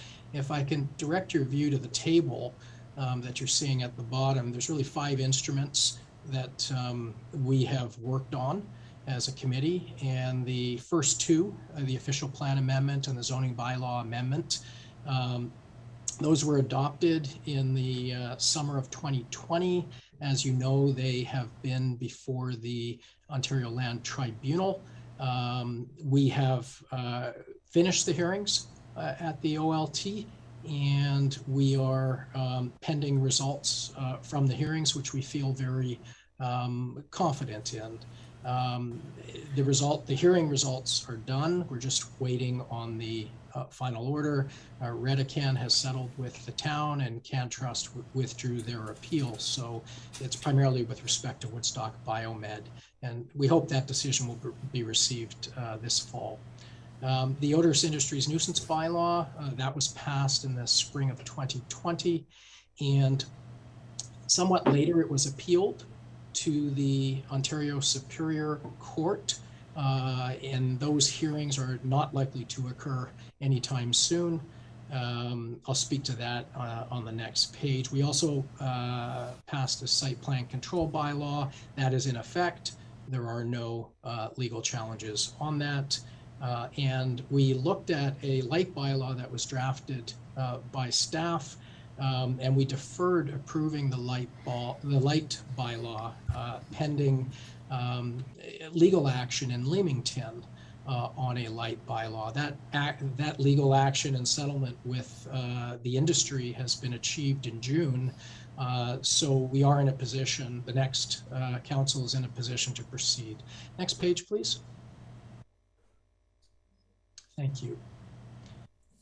So just briefly, I'll summarize each of the key instruments and bring some recommendations forward to you. The details are here, but I will run through them quickly. So the official plan amendment, the zoning bylaw amendment, as I said, we're waiting on results from the hearing, which we expect will be favorable, at least we hope. The purpose of the official plan amendment was to establish permissions for indoor cannabis and industrial hemp cultivation in the town, subject to a zoning bylaw amendment. And the purpose of that was to establish approval criteria on a case-by-case basis, and in particular, to establish especially for indoor facilities, to establish the separation needed around odor, which is the primary complaint. So studies will be done, and the case-by-case separation will be determined, and a zoning bylaw amendment for a future facility can consider that. We did approve, as a matter of right, outdoor cultivation with a 300-meter separation. The zoning bylaw itself it creates 2 specific cannabis zones, agricultural cannabis zone and a general industrial cannabis zone, where again, if it's an indoor facility, through a zoning bylaw amendment, a new facility or expanded facility could be established. Zoning bylaw also sets a number of other basic regulation parameters: front yards, side yards, lot size, the things we usually expect to see in a zoning bylaw. So in terms of recommendations, going forward on this, once the minutes of settlement, so as part of the OLT process, Redecan settled with the town, and there are minutes of settlement that are now available. And once the minutes of settlement and the official plan amendment and the zoning bylaw amendment themselves are issued by the OLT or approved by the OLT, then we recommend the following to council, and we hope you'll recommend it to the next council. One is that staff publish the official plan and zoning bylaw amendments on the town website as they're approved. That staff create a one-page report explaining the typical process that the public can participate in for new applications. Number three, that the next council directs staff to implement the community liaison committee for the Redecan facility. You may recall the minutes of settlement for Redecan involved a community liaison committee, a local committee around the facility of residents within a kilometer distance, where they will collaboratively address any odor issues with some agreed to measures that are enforceable by the town. And we recommend that a senior staff member should be tasked with reporting to council and the public, of course, at least semi-annually on the progress of that community liaison committee, the CLC. Considerable care was taken in the drafting with our outside legal counsel, the drafting of the OPA and the ZBA, and we know council is considering comprehensive zoning bylaws and official plans. So we just ask or recommend that we keep those provisions separate, which I believe they will be, but this was a recommendation from the committee. Next page, please.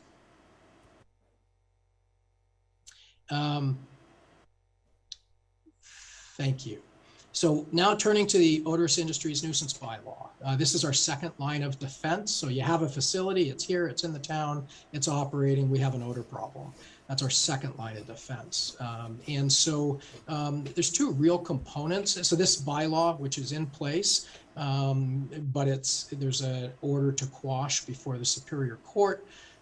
This bylaw allows enforcement to follow up complaints, issue fines. And one of the components of the bylaw is an ambient neighborhood odor monitoring program.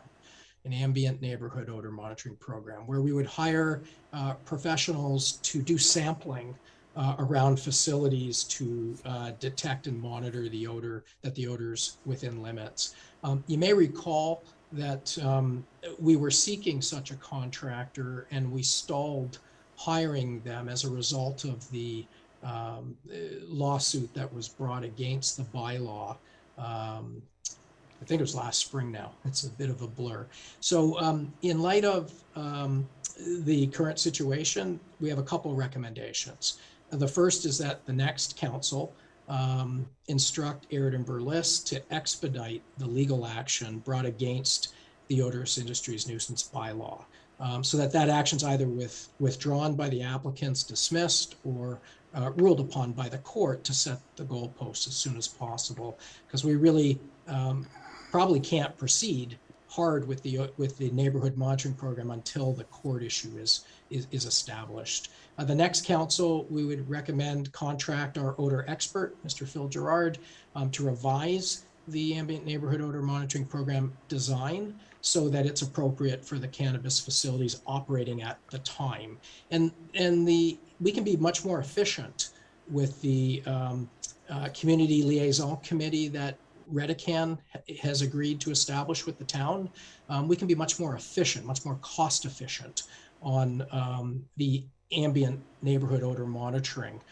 So we should take advantage of that where we can save money on there. If we go to the next page, please. We would then update the fees and services bylaw or introduce a cannabis licensing framework to charge the costs of the independent monitoring, the ambient neighborhood odor monitoring, to the respective indoor cannabis facilities. And I will say that through the initiative of the town solicitor and a review that we had conducted with Aird and Burles, we did draft such a licensing framework that is ready to bring to council. It was held because of the lawsuit. So once the lawsuit is cleared, you do have a doubly reviewed licensing framework that the next council may wish to use. We would ask that council direct bylaw enforcement at that point to fully enforce the bylaw. And I've heard earlier about the new PSR system that's coming to the town. So once that's operational, that council directs staff to communicate to the public on how to file nuisance complaints with that system. That council directs staff to quantify the cost burden of mitigating against the adverse impacts of odor, and to use those costs, which we know are significant, to reach out to provincial and federal governments to try and help us with these costs. And the last item, that council directs staff to report regularly to the public on the progress with respect to the above, and to advise the public on how they can assist the town with the odor nuisance awareness and enforcement. With respect to site plan control, there are no recommendations. There's no more work to be done on that. That's in staff's hands.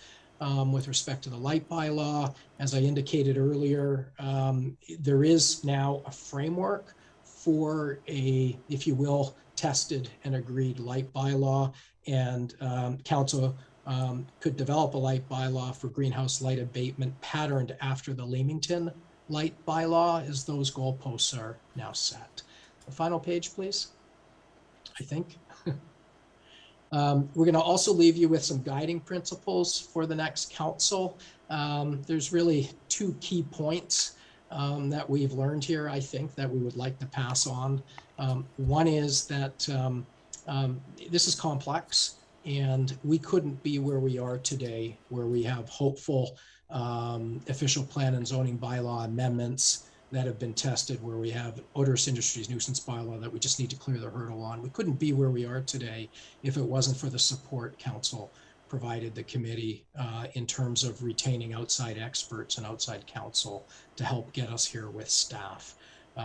If you know the burden on staff, the burden on the volunteers, without testing and getting judicial tests on these instruments that we're drafting, we just wouldn't be here with a go forward strategy. So we recommend you continue with that on anything new that needs to be developed. It's good money spent to keep those outside experts involved. They'll help us establish the goalposts and get to the finish line.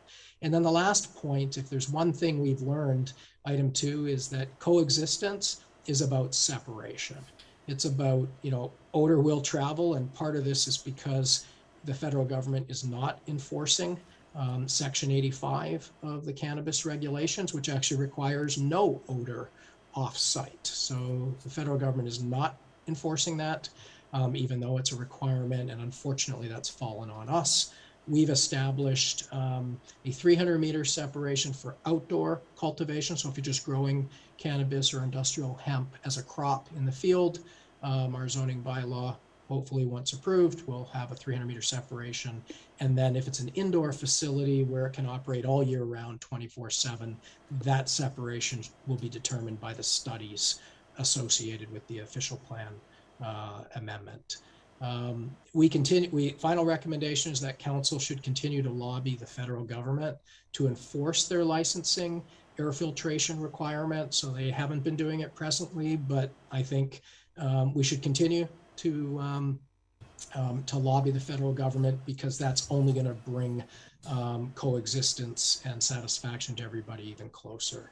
And with that, I'll take questions, but I do just want to thank my colleagues who have just worked tirelessly, and counselors who have supported us and in getting to this point. Thank you. Okay, excellent. Thank you for that presentation, Tim. And of course, I know the rest of council will join me in thanking you and the other members of the CCC doing a great job of putting these bylaws together. I know it was the number of hours you guys spent on research and reading up on the subject was ended up being literally countless hours, and we appreciate you and the committee with bringing all the recommendations that you have to this council over the years. I will now open that up to council. Any other further questions, comments? Councillor Hahn. Yes, to the mayor. Tim, I just wanted to echo the mayor's comments and thank you so much to yourself and to the rest of the committee. The amount of time you've put in has been amazing, and you've always given us such fulsome information, intelligent direction and recommendations. Even right here in your final memo, very comprehensive. You just don't miss a beat. And so thank you again for everything you've done. I think this town owes you large. So I don't know where we'd be without the advice that you've provided. So thank you, and please extend that to the rest of your committee members. Thank you. Will do indeed. Thank you both. Thank you, Councillor. Councillor Stewart.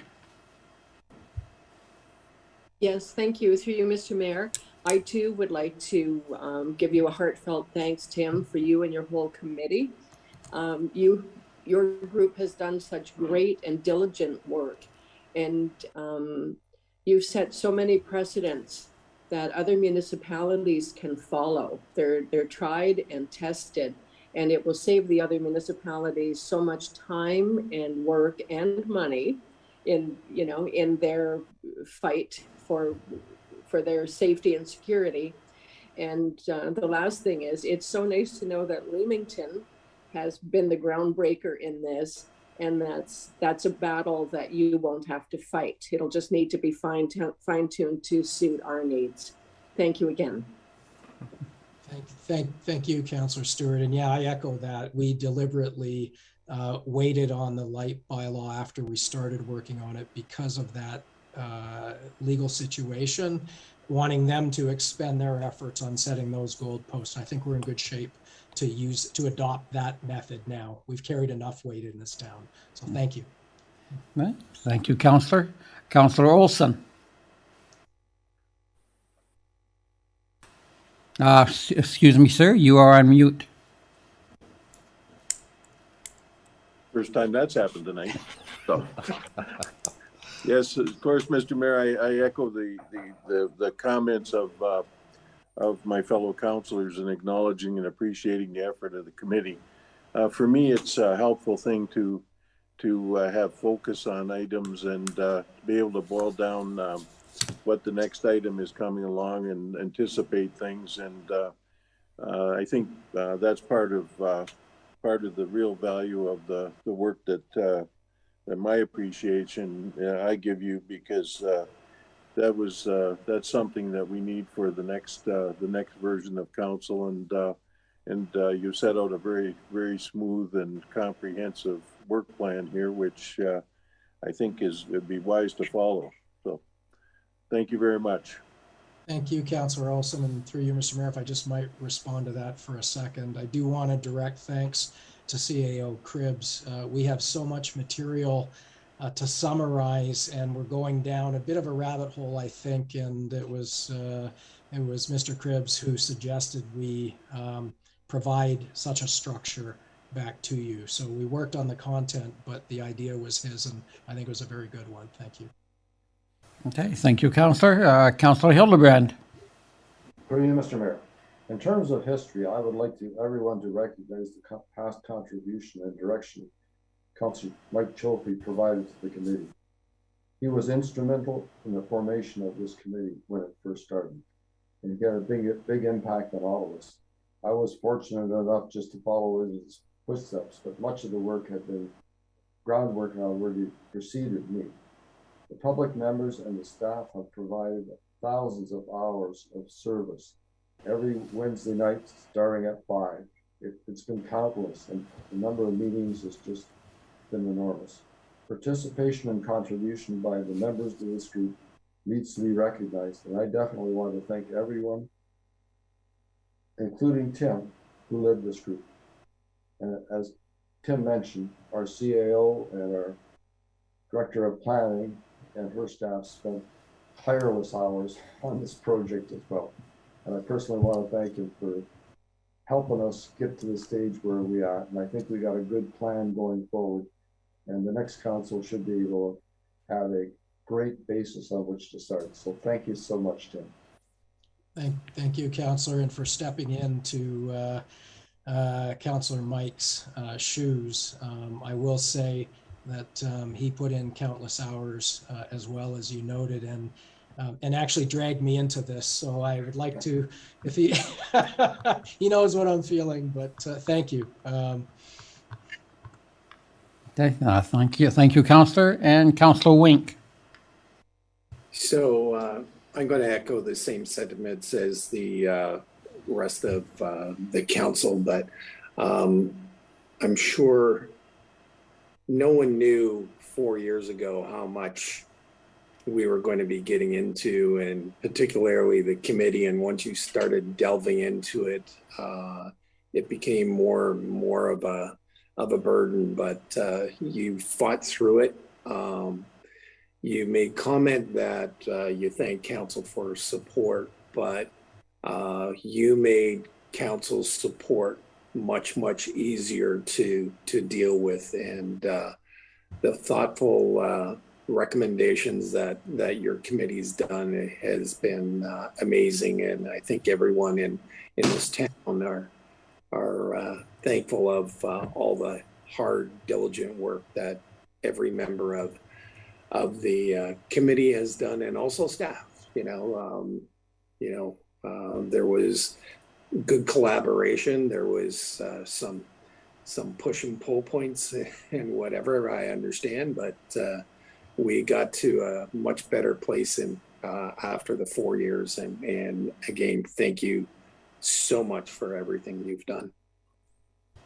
Thank you, Councillor Wink. And on that, I would just like to say through you and to the mayor and the council, thanks for the trust, because you're right, we did not know what we were getting ourselves into, but as we did, you trusted us, and believe me, we could not have worked together with staff and with the outside partners without that trust of council, so thank you. Okay, thank you, Councillor, and thank you again, Mr. O'Hara, for leading and being chairman of the CCC. Obviously, that committee profited greatly from your leadership skills and your knowledge of how a committee should work, and delegating, no doubt, chores among that committee to work as a unit. So again, thank you for your time and the committees, and have a great summer. What's left of it. Thank you, Mr. Mayor. Thank you. I will now turn to the Madam Clerk. Through you, Mr. Mayor, thank you very much. We do have a motion put forth by Councillor Hahn, seconded by Councillor Hildebrandt. Be it resolved that Council receive the delegation from Tim O'Hara, Chair of the Cannabis Control Committee, with respect to the Cannabis Control Committee's closing memo and recommendations for information. To you, Mr. Mayor, for any discussion. Thank you. Any last comments made on this motion? Not seeing any, Madam Clerk. Thank you. The vote begins with Councillor Hahn. Yes. Councillor Hildebrandt. Yes. Councillor Olson. Yes. Councillor Stewart. Yes. Councillor Wink. Yes. Mayor Junkin. Yes. Thank you, Mr. Mayor. That does carry. Through you, Mr. Mayor, I just ask Ms. Miller to remove Mr. O'Hara from the meeting. Good night, Tim. Good night, everybody. Night. Thank you. We do have our next registered delegation, and that is from Miss Sandy Matthews. from the Friends of Maple Acres. If Miss Miller can bring in Miss Matthews. Oh, I do see that Miss Matthews is here. If you wish, you can turn on your camera and unmute yourself and turn off the live stream. Okay. Miss Miller can bring in Miss. Just help me for a minute. I'm sorry. You said to unmute? You're unmuted now, but you can just turn off the live stream. We can hear an echo. Oh, can you? I thought I turned it off. Okay. Okay, that's perfect. And if you want to just turn on your camera. Okay. Where is that located? I'm sorry. If you hover to the bottom of your screen, there should be a little camera icon, which you can click on. Did that work? Yes. There you go. Sorry. Thank you. I just remind the presenter that there is a 10-minute time limit on delegations. To you, Mr. Mayor. Okay, Sandy, Ms. Matthews, you have the floor. And can I have my slides too? Perfect. Thank you.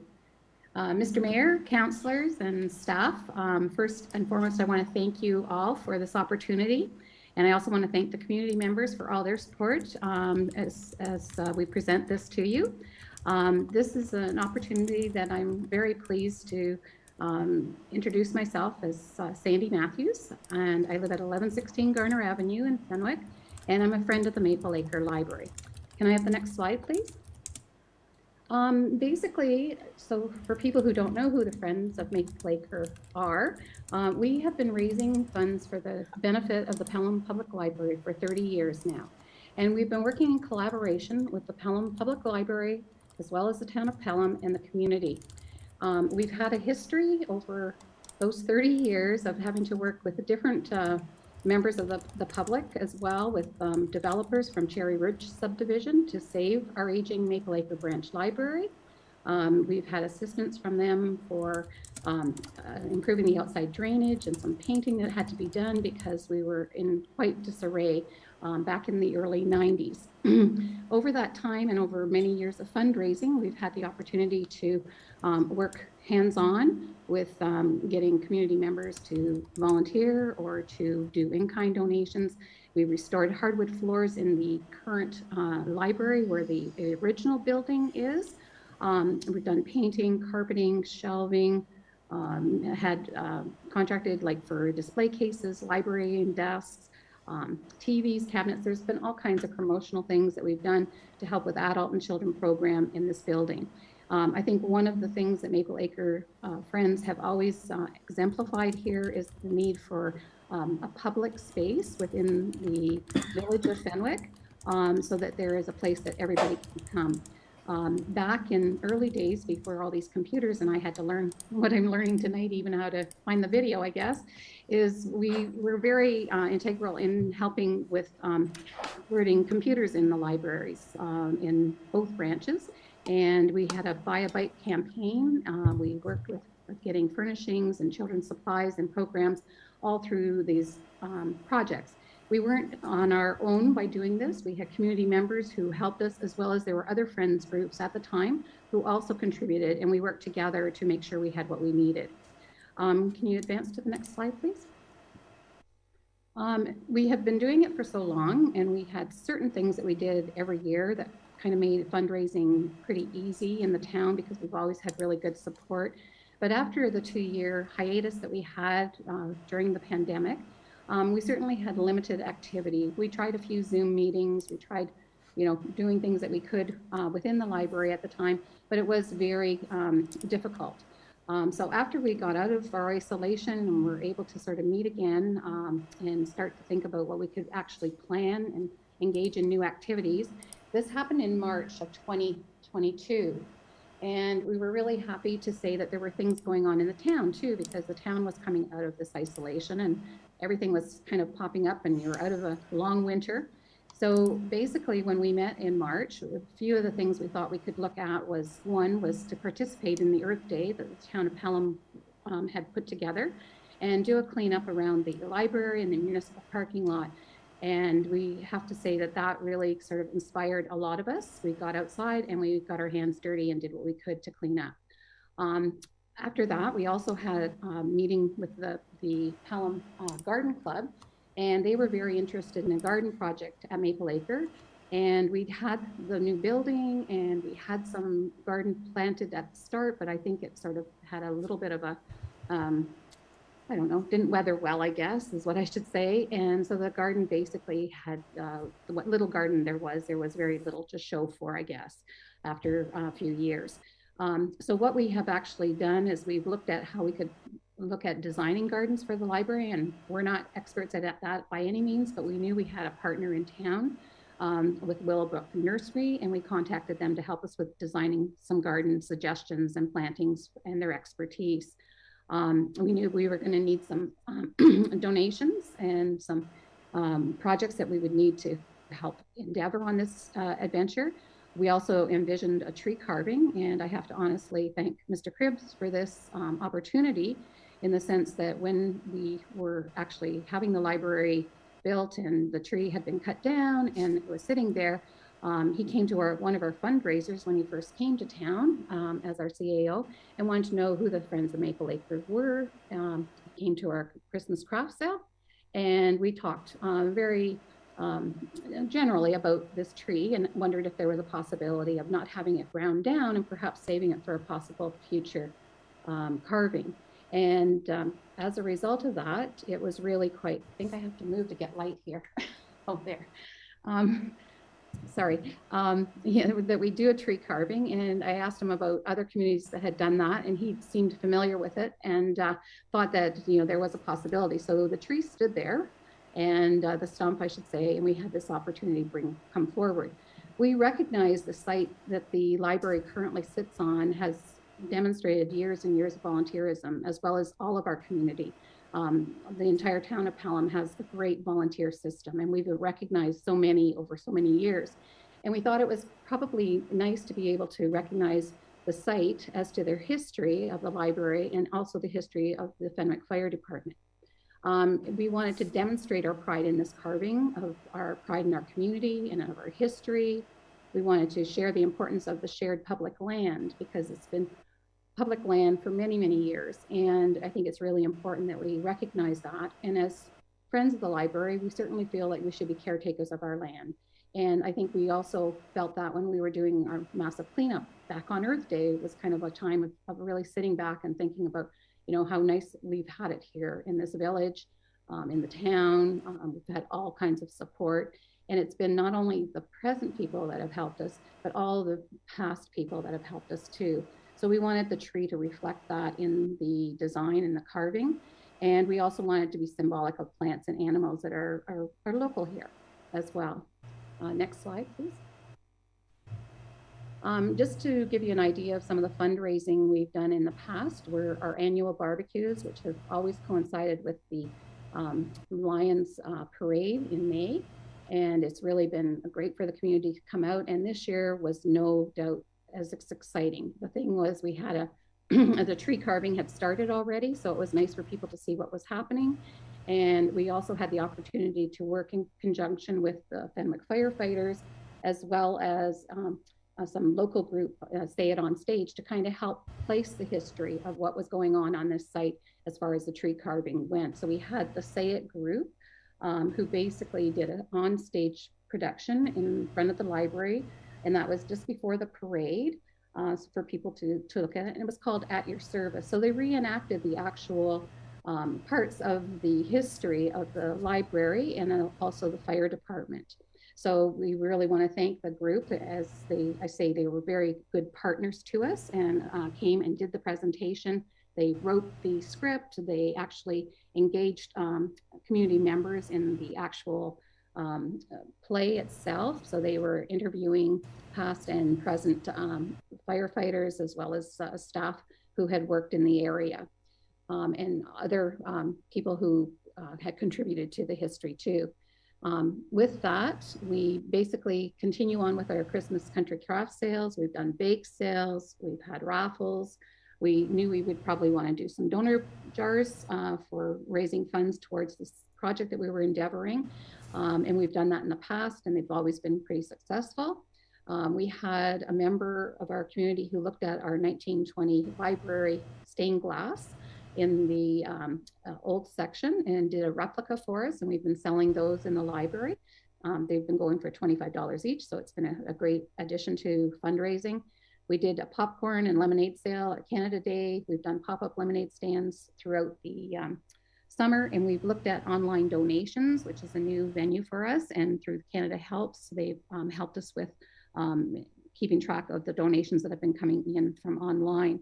We also are planning on a future waffle breakfast and a silent auction in the fall. So we have some other fundraising activities that we're planning on. Next slide, please. This just gives you an example of the tree as it stood. I believe it's about 19-20 feet high. And here's Jean-Paul Gauthier, who has started the tree carving. He kind of came in. He took the list of our ideas. Being an artist, I would have no clue where to start with that tree. And I have to honestly say, this gentleman, in his design, everything he sees in the tree, he's so visual. It's been amazing. And people have come, and you probably understand how much interruption he might have got during the time he was doing it, but it's been remarkable as to what he has been able to carve out of that tree. So that's just an example of where we started. And that started back in April. So we did the cleanup in April, and then we started on carving. He started carving the tree on the 22nd with all of the different ideas and feedback that we had given him as to what we would like to see visualized in the tree, and whether he could do that or not, we weren't sure. Anyways, on to the next slide. As we started with the carving in April, we started to prepare our gardens. And one of the things we did with the gardens is we want to really extend this beautification day to Willowbrook Nurseries, because we engaged with Mr. John Langadoon, and he came out to our site with Chad, took a look at the gardens, and they were more than pleased to sort of lay a design for us. And so we had a wonderful vision of what it could possibly be from experts. And then when we actually had the day that we were going to be able to put the plants into the ground, we had engaged the town of Pelham staff who so wonderfully brought great soil for us to put in the ground and get the beds prepared. We had the garden club helping us, plus multiple volunteers who came on the site to help us plant on that day on May 18th. And I just put a list of all the different beautiful flowers that have been there. And I think even what's amazing is that they were ground ready, and it was very simple to do with their guidance. So we really appreciate their expertise in that field. Next slide. This is an example just to show you the before and after. So this is in front of the old portion of the library, the 1920 building. And so you can see there was barren ground, there's a pillar there, and now we've got some views in the back, and we've got some beautiful hay lilies out front. And it really, as I say, we've had great success. Next slide. Here's the other two gardens. There's the one in the front corner. And again, you can see how beautiful that's coming up, and that's just the start. We also had the benefit of having a back area where there's a book drop, and there was this little spot there we thought we could put a garden, and so that has come along very nicely too.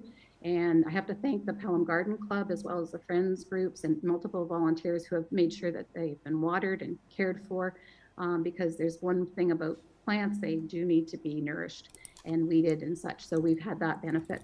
And you'll notice the small bench that has been placed there. By the book drop, we had lots of patrons, feeling that they had their hands full. They were trying to open the book drop and they couldn't place their other things on or anything. So putting the bench there was really helpful to sort of give them an extra place to put their bags while they put their books in, as well as for people to sit if they need a rest spot too. This picture of the gardens, we still have one other garden or two perhaps that we'd like to fill in yet, but we're sort of taking it step by step to see how far we can go and what position the grounds are after we're finished with that. We've had a great year. The planting was done in May. We had the barbecue.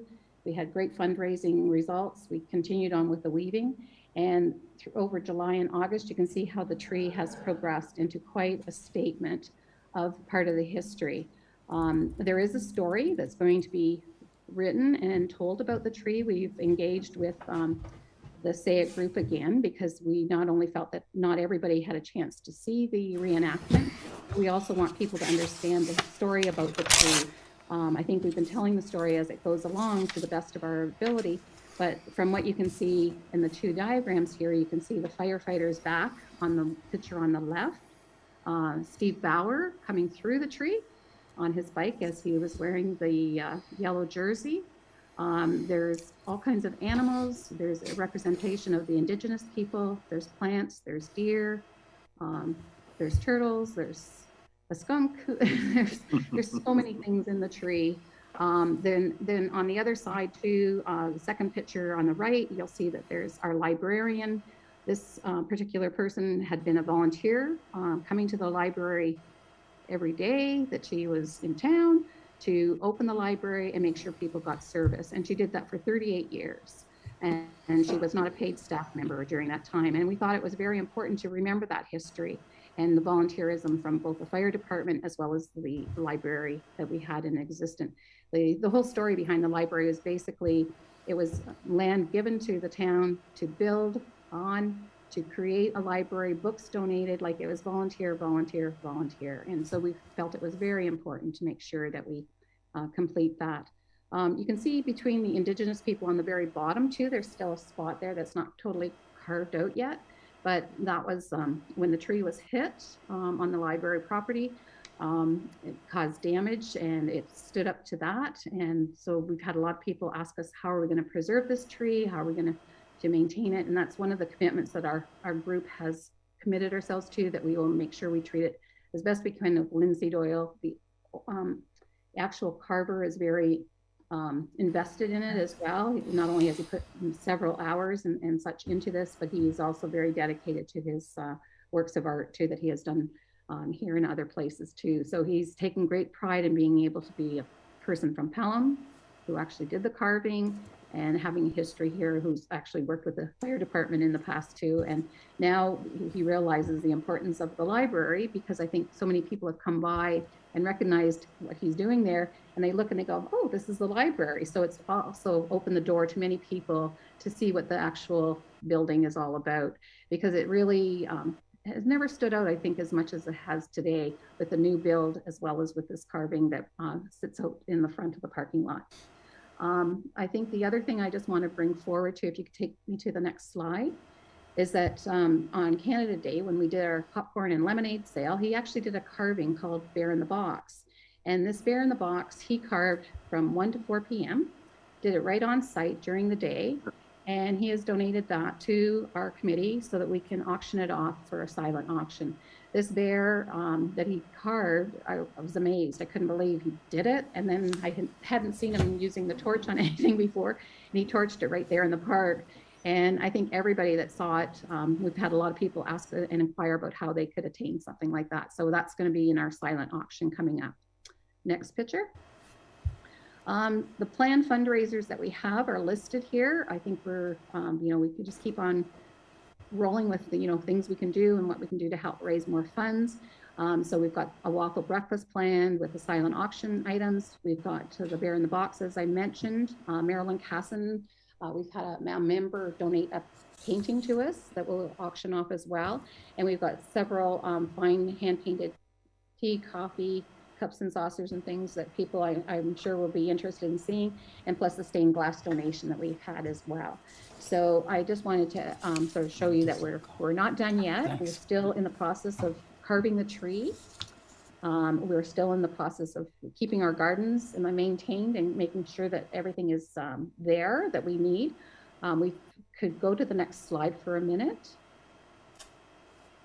I just wanted to sort of highlight what we have got financially at this point. And this slide, when I put the amount in, was from June, and that number has gone up to from the $1,688 to $4,560, plus the in-kind donation that we have received from Willowbrook, and as far as the garden plants and the mulch we received from Safe Tree, and the soil that the town brought over for us too as well. So basically, we're still in the looking at how much we have to sort of look at all the costs.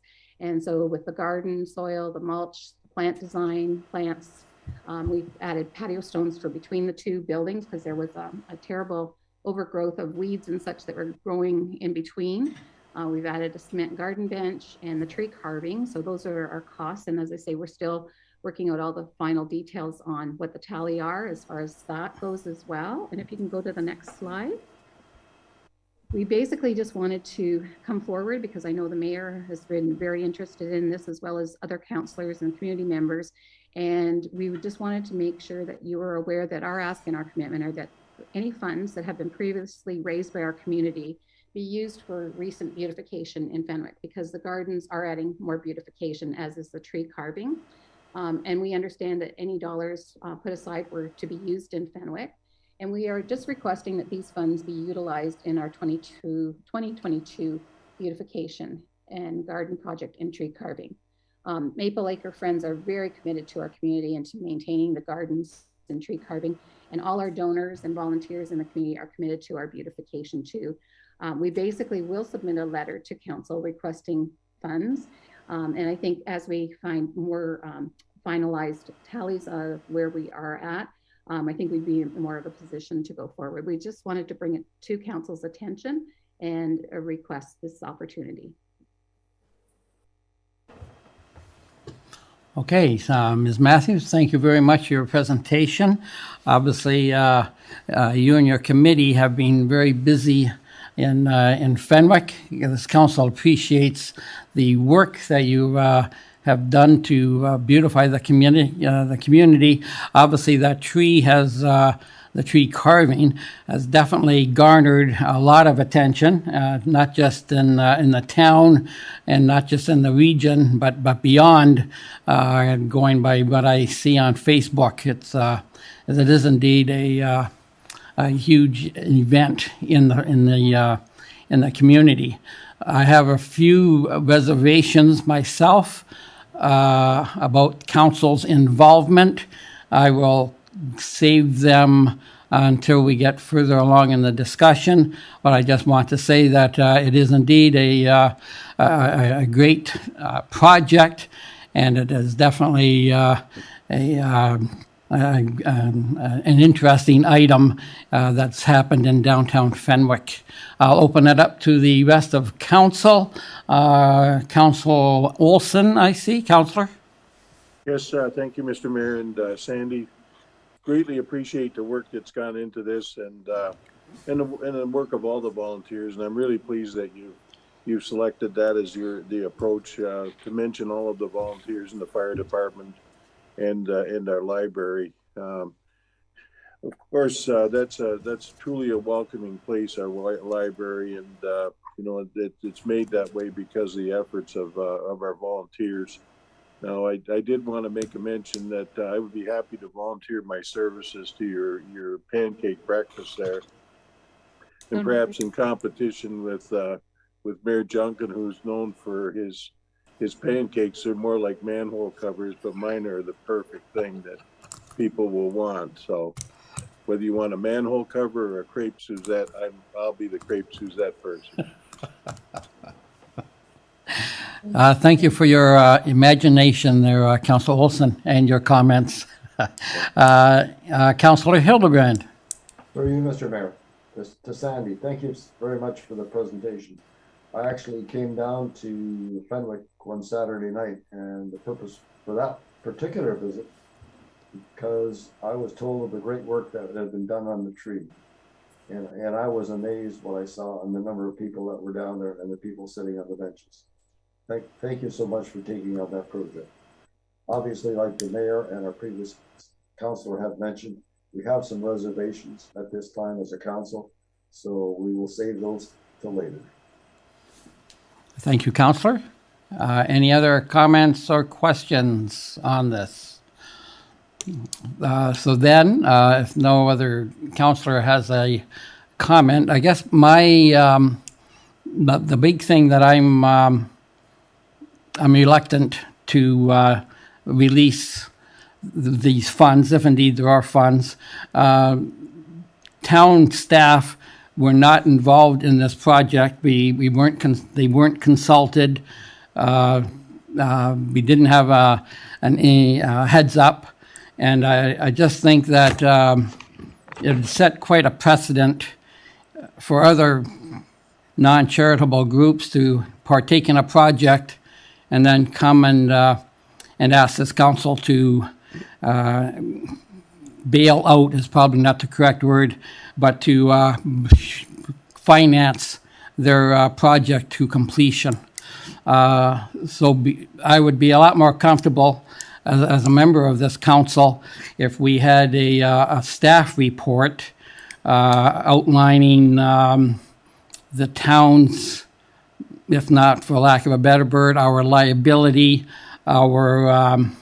is there indeed funds available, and just a general purpose staff report. That's what I would like to see before this discussion reached its conclusion. Any other councillor share that feelings? Then we should debate that. If it's whatever, we should, any other comments on this project? Councillor Wink? Yes, I'll support those comments that the mayor put forward. Generally, when we're being asked for funds, it's a budgeted item.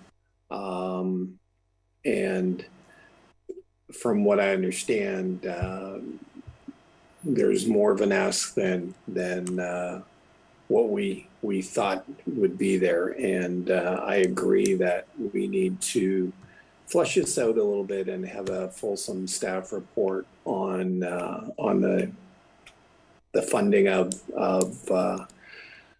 previous projects and this particular project. And like the mayor says, what type of liability do we have at this point in time? So I will support a staff report. Okay, thank you, Councillor Olson. Through you, Mr. Mayor. Now, Sandy, would your letter you're proposing to send to us, would that be available to us and form part of the staff report as well? I presume you're going to have the ASK number will be there.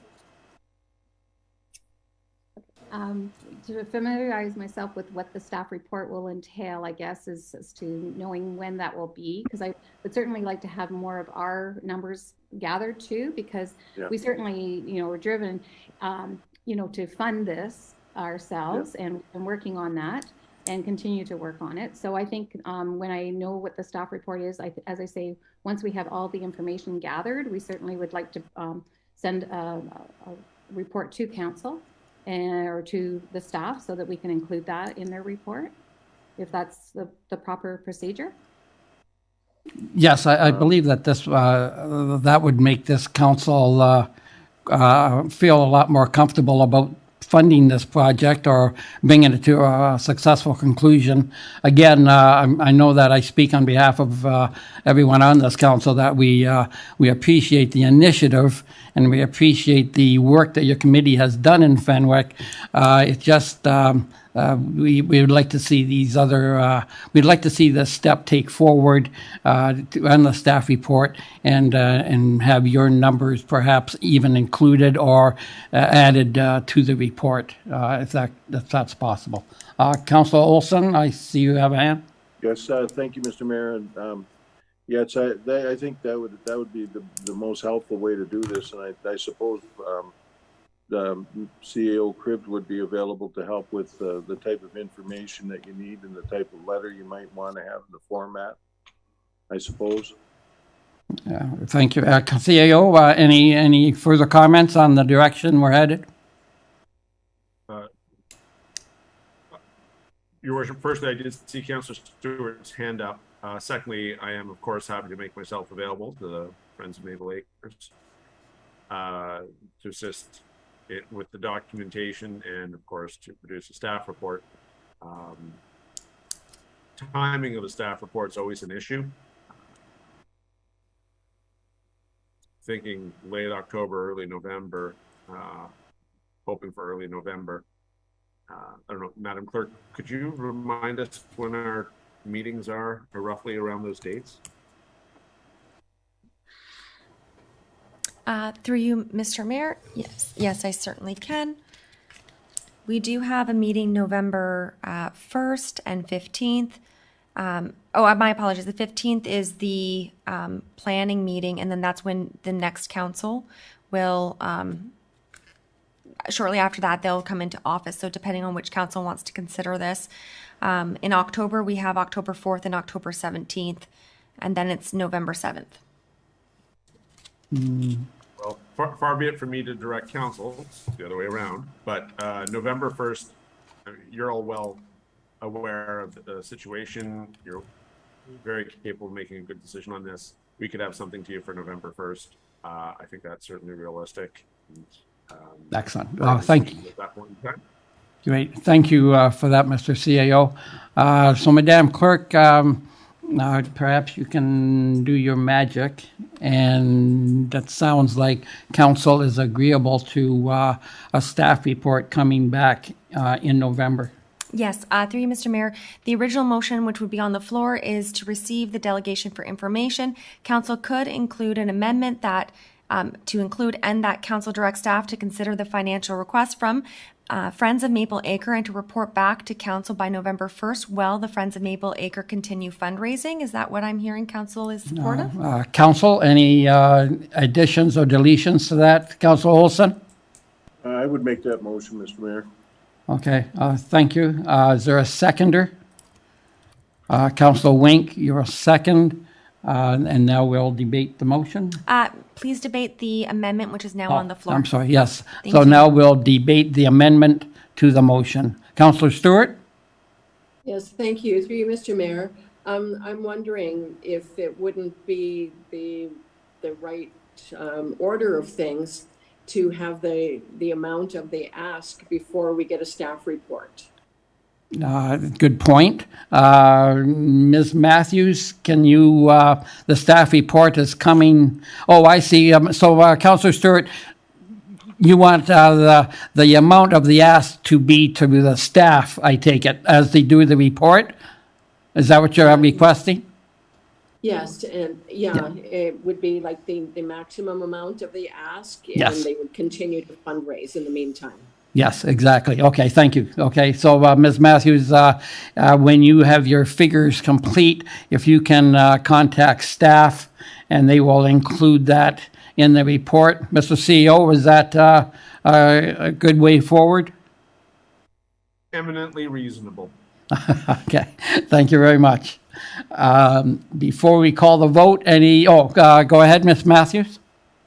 Yes, I was just wondering, like the timeline, like you're saying for November 1st, but what is the timeline to have it all to staff? Just so I can sort of give a good idea as to where we're at with the fundraising as well as with the total costs. Yes, Mr. CAO. If you could have any information to either Ms. Van Ravensway or myself, as you prefer, by the second week of October, we can have our part of the report already prepared, but for the actual numbers. Okay. So our drop dead date would be about the Monday or Tuesday of the second week of October. And just second to that too, would we meet with you two prior to that? We're always happy to meet with dedicated members of the community. Thank you. Did we get a second? Yeah, we had a second. Yeah, okay. Any other comments on the amendment? Not seeing any. I turn to the clerk. Thank you. This is for the amendment, and the vote begins with Councillor Hildebrandt. Yes. Councillor Olson. Yes. Councillor Stewart. Yes. Councillor Wink. Yes. Councillor Hahn. Yes. Mayor Junkin. Yes. Thank you, Mr. Mayor. That does carry, and that brings you to the main motion as amended for your discussion. Okay, on the main motion, any further discussion by council? Not seeing any, Madam Clerk? Thank you. I will use the same movers and seconders as the amendment, and the vote begins with Councillor Hildebrandt. Yes. Councillor Olson. Yes. Councillor Stewart. Yes. Councillor Wink. Yes. Councillor Hahn. Yes. Mayor Junkin. Yes. Thank you, Mr. Mayor. That does carry. Thank you. Thank you, Ms. Matthews, for appearing before council tonight. and we look very forward to your report. Thank you. Thank you. Thank you. Just ask Ms. Miller to please remove our presenter. Thank you.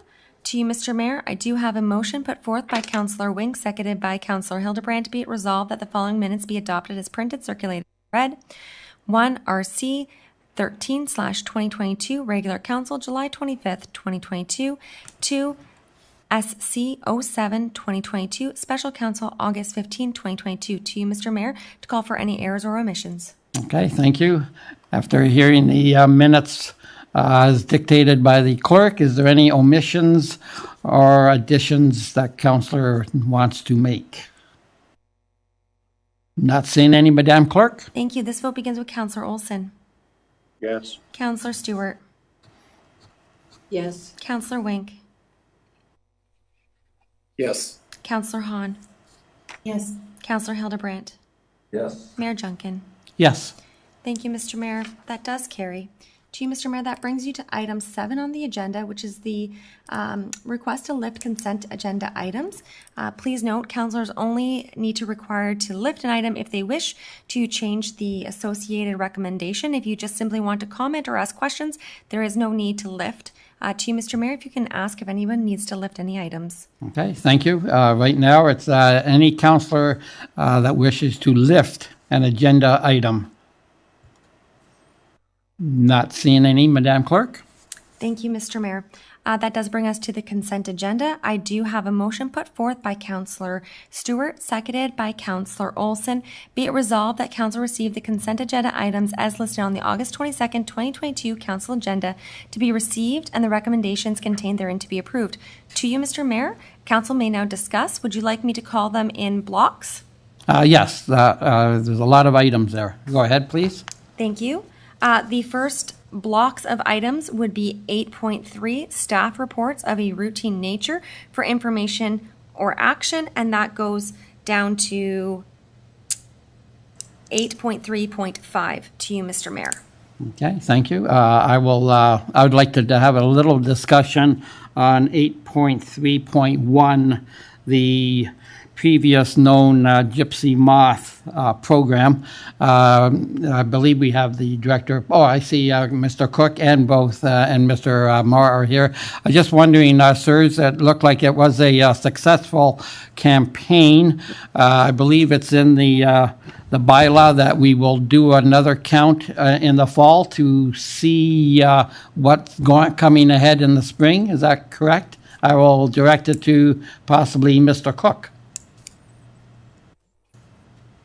Yeah, through you, Mr. Mayor. We'll continue on going with what the policy kind of states to do, and that's gather information to determine whether the infestation continues and how bad it is in different areas, and then we'll bring a report back with recommendations after that. Excellent, thank you. Hopefully we're on a downward spiral, and we will be given a break on this budget item soon, perhaps. Okay, thank you. That's fine. Oh, any other councillor want to mention anything on that? On 831? Okay, in that block then? Councillor Olson? Yes, Mr. Mayor, through you, 8.3.3, the asset management plan update. And I guess it's to Mr. Cook or to Miss Quinlan Murphy. When we did the tree policy, and one of the things that we talked about was getting the trees, boulevard trees and town-owned trees on the town property on the asset management program. Is how are we progressing with that, and how are we progressing with the whole system? Ms. Quinlan Murphy? Oh, you're on mute, ma'am. I did talk to Dave Nichols, if I may, Mr. Mayor. Oh, okay, go ahead, sir. Yeah, the trees are not in this current document because they're not a core asset, but they're currently being inventoried by the beautification department, and it's I can't remember exactly when Dave Nichols said it's going to be done. If I recall, it was within the end of the year, but I'd have to check back to get a more concrete estimate, but it is being currently done. Yeah. Okay. Thank you, Councillor. In line with the objective of getting the natural assets on our asset management list, our management program, because it comes out in the development charges report that they're looking for life cycle type processes from the asset management program as well. I believe, maybe not the trees, but the core assets for sure. Okay, thank you, Mr. Mayor. Okay, thank you, Councillor. Any other hands? Oh, there's Councillor Hildebrand. Through you, Mr. Mayor, to the treasurer. Item 8.3.2, grant application. That's a grant application for the Niagara Tourism Relief Fund for the Celebration Square fencing, event trailer, digital signage, and bike walkers for $100,000 for information. That grant, is that 100% covered for that grant application? Yes, through you, Mr. Mayor, that is 100% covered by the grant. The town does not have to contribute anything to that grant. Thank you. Those are the type of grants I love. We love them too. Thank you, Councillor. Councillor Stewart, I believe you had a hand. Go ahead. Yes, I did. Thank you, Mr. Mayor. Through you, the Fund Hill Rotary has put in an application for lights for the arches. I can understand that one. But then they've cut back the arches from 3 to 2. And then at the time when we were told that, I think part of what they said that it would alleviate line of sight issues. So I'm just wondering why now there's an application for a fourth grant, for a fourth arch. I believe, first of all, if I may, I believe the arches were cut from 4 to 3. But does anyone have an answer on the light? I believe it's decorative lights. Go ahead, Madame Treasurer. Yeah, so through you, Mr. Mayor, the arches were cut back from 4 to 3 because of budgetary reasons. So that was a way for the Rotary Club to fund the project. The original intent was to go to the four arches is what we had before. So if the fourth arch is added, it will be in the same spot that the other arches were.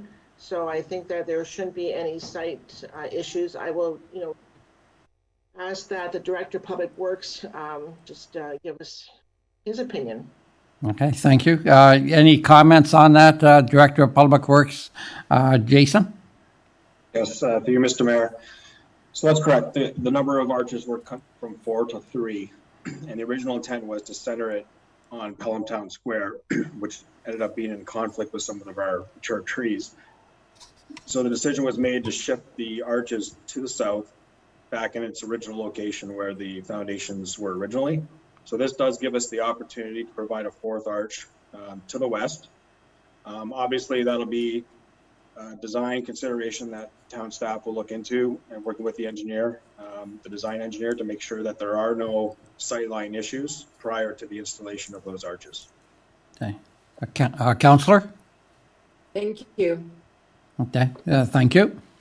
Any other questions or debate on the on that block? I don't see any. Madam Clerk? Through you, Mr. Mayor, thank you. The next block is the information correspondence items. Okay, thank you. And the number was... Yes, thank you. It's 8.5.1 to 8.5.9. Thank you, Mr. Mayor. Thank you. Any councillor wish to discuss any of these items? Councillor Wink. Yes, thank you, Mr. Mayor.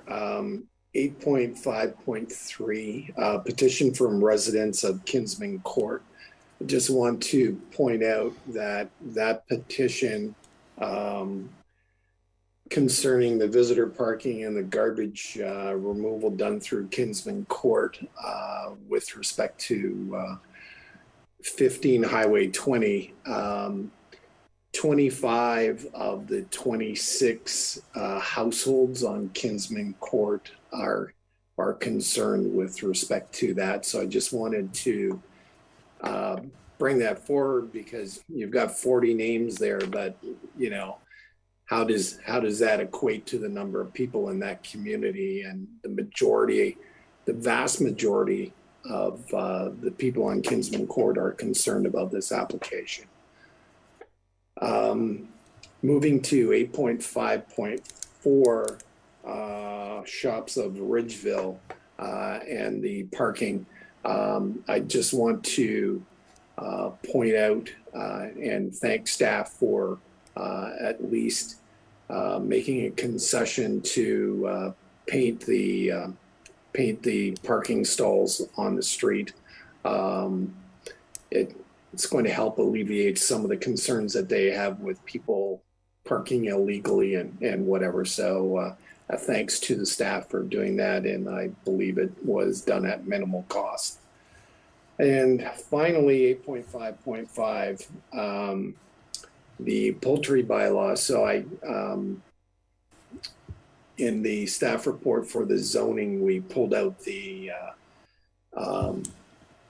issue regarding poultry and backyards. I guess when will the poultry bylaw be available for council? And in that staff report, I would like to see options, one for licensing, and I know I'd like to see an option to exclude poultry from the urban area. Particularly, you know, we've gone through this part of intensification of our properties, and if you look in East Font Hill in particular, the backyards are extremely small, and to have chickens or ducks or any type of poultry in that area is causing great concerns. We have some issues with rats as a result of chickens in this area. Concern about people's health and children's health. So I'd like that included in the report, please. No, thank you. You did have a question, I believe, for staff. Mr. CAO, any idea on when a report concerning the keeping of fowl might be returning to this council? Well, we're certainly hoping for some direction from council on that and what you might think would be reasonable. I can tell you there are a lot of factors that have to be analyzed. Now, in fairness to planning staff, have looked at, have spent a fair bit of time on this, but I plan to add legal, the clerk's office, bylaw enforcement, and my own office into the team working on the draft bylaw and or report to come to you. So it's going to be a full court press, frankly. With that being said, we're here at the only meeting in August. Early September is not realistic. We're going to take weeks of work, plural. So like October and November are the realistic options. I say that generally, and we will adjust to your direction as to when we would bring it specifically, but not before October. And I think this council will be most capable of making the decision. So I would say before late November. Okay, thank you. Councillor Wink. So I'd like to see the report because not only do we have to make recommendations and whatever through a meeting, then the following meeting the bylaw has to be approved. So I'd like to see that be done by this council, and I would like to see the report early October if possible. Yeah, Mr. CAO. We can certainly adjust our workflow to that request if that is the will of council. That is doable. Okay, thank you. I appreciate that. Thank you. On that same block, as outlined by the clerk, 8.5 to 8.5.5. Any other? I see Councillor Olson. Yes, through you, Mr. Mayor. Back to 8.5.4. That was noted in the parking study that the parking points should, or the parking places should be properly designated and painted. And I'm glad we got that done. I think there's the possibility for improvement in Fenwick and Font Hill as well, except that the markings of the pavement or the parking markings are built into the tiles on the road there. So I wonder if Director of Public Works might come up with some kind of a solution to do that, because it clearly worked in Ridgeville to the benefit of the stores there. Any comment on that, Director Mar? Thank you, Mr. Mayor. So line marking is very hard to come by these days, as this council knows.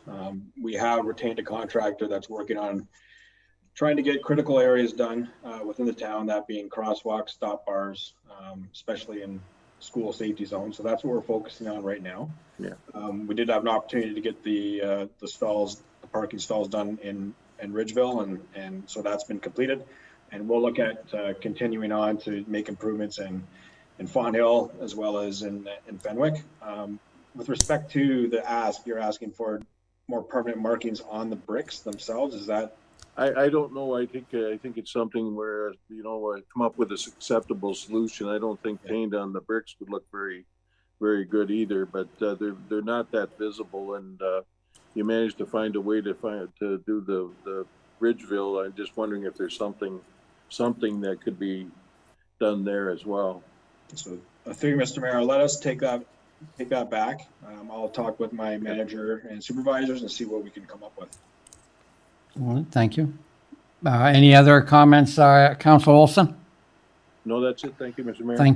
Thank you. Councillor Stewart. Yes, thank you. Back to 8.5.3, the garbage pickup for Kinsman Court. Mr. Law stated that the region wouldn't pick up their garbage or recycling along Highway 20. And I'm wondering why that is, because there's other houses and businesses along that stretch. How do they get their recycling and garbage picked up? Okay, I'll see if anyone on staff has I can only imagine that perhaps it's because of the closeness to an intersection, but that's just a layman's guess. Ms. Weens? Mr. Mayor, through you, because this is an apartment building, it has different rules or requirements by the region for garbage pickup than for single detached dwellings, which are allowed to put their bins out at the driveway. But bins for the number of dwelling units that are proposed here, the region has different requirements. And because Regional Road 20 is fairly busy and can be congested, the consideration to look at other options for garbage pickup that doesn't impact with traffic flow on Regional Road 20 is what's being considered here in this case. Mm-hmm. Councillor? So, wait. No, that's fine. I'm just going to say thank you. Okay. Councillor Wink, I'd like to go to Councillor Hildebrand first, please. Councillor Hildebrand? Through you, Mr. Mayor.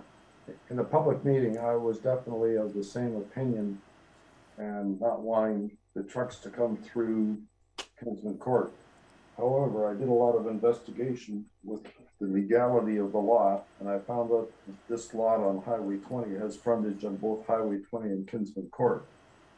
So that leaves me in a very difficult position as to opposing a garbage pickup going through there. So I've come up with another solution, and that is to maximize the size of the Moloch's bin to 5 cubic meters, which is 3.8 cubic yards. When you look at the Peel standards, a 3-yard bin at an apartment building services 45 apartments. We've got 22 units. So we'll have a minimum. What I was trying to do then was trying to minimize the number of times a garbage truck may be coming down through Kinsman Court. So I'm not saying this is the ideal, but that would get us down to possibly a maximum of 1 truck every 2 weeks. Not saying that's the ideal answer, and I'm not saying that's the answer coming up, but that's the investigation I came to, and the conclusion I came to after I found out the legal description of the land and the permissions granted. Thank you. Okay, thank you, Councillor Hildebrand. And now Councillor Wink. Yes, so going back to 2013, I believe it was, that piece of property went through the Committee of Adjustment, and there was an approval provided for a 3-story building. The first level was commercial properties. The next 2 were apartment buildings, and the region report said that they would approve garbage pickup at the front. So I'm not sure if that's changed or whatever, but the region did specifically say that they would pick up garbage for the previous proposed building. Okay, thank you for that, Councillor. Councillor Weens, do you think that because they went to all residential, that perhaps that rule was changed, or has it indeed changed in the meantime for that location, no matter what's proposed? Mr. Mayor, through you, I can't speak if there's been changes to the regional requirements from 2013 to today. What the proponent is proposing is certainly a MOLC system for garbage pickup, and that the garbage pickup would be twice a month. Okay, thank you for that. Any other questions or comments on any of the, what's that, 5.1 till 5.5?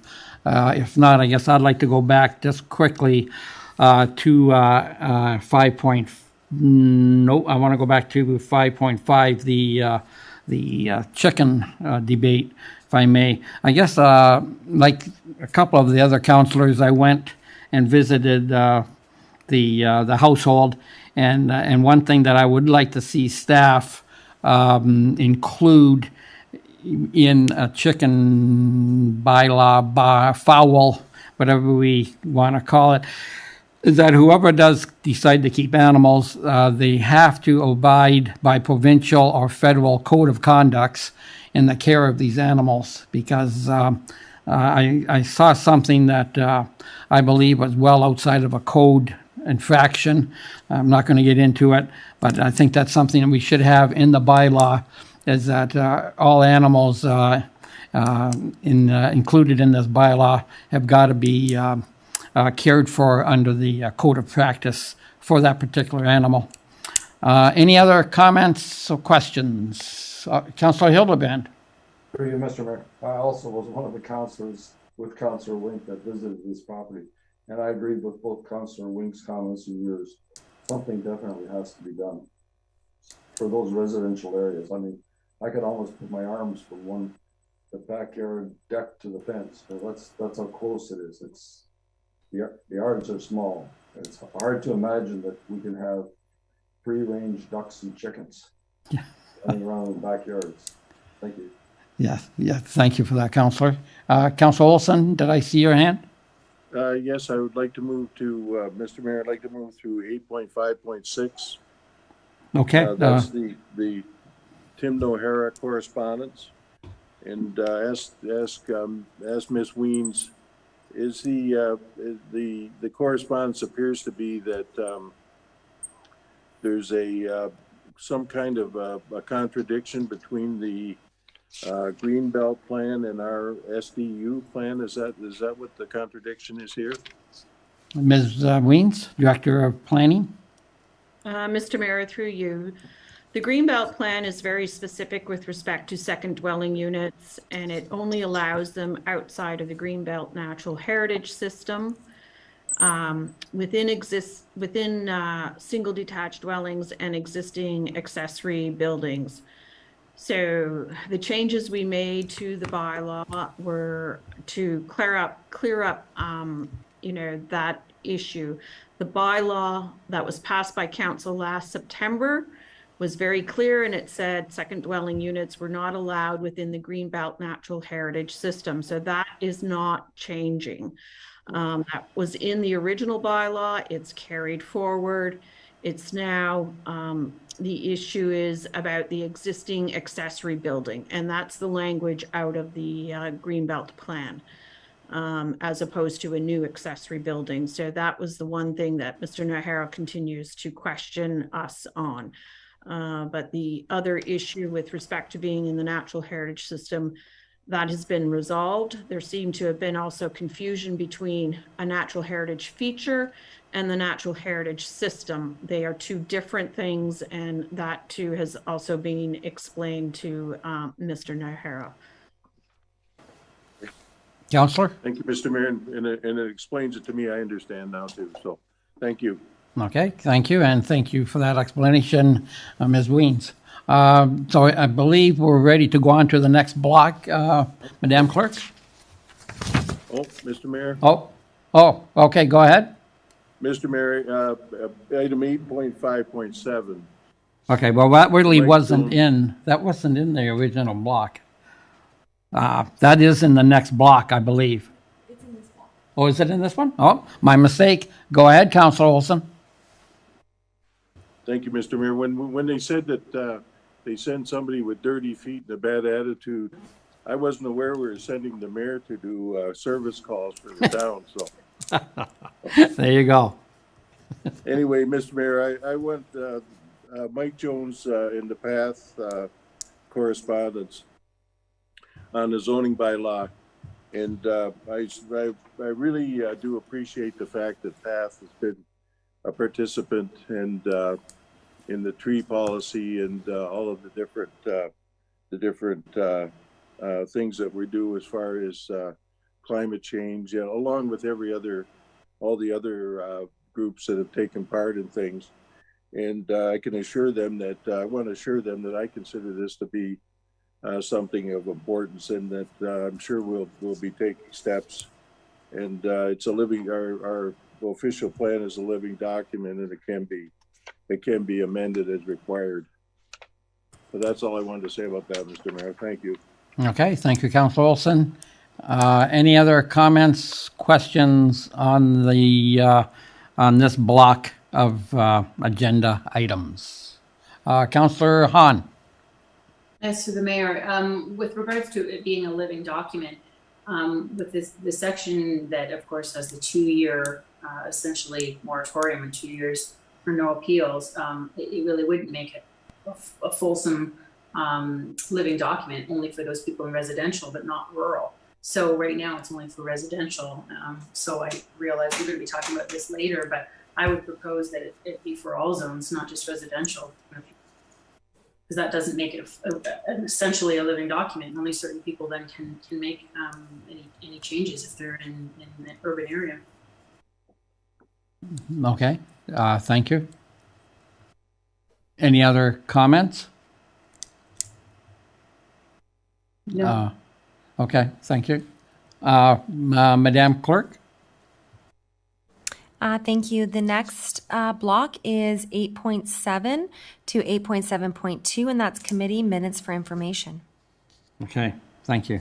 Any counselor that wants to discuss any of these items in this block?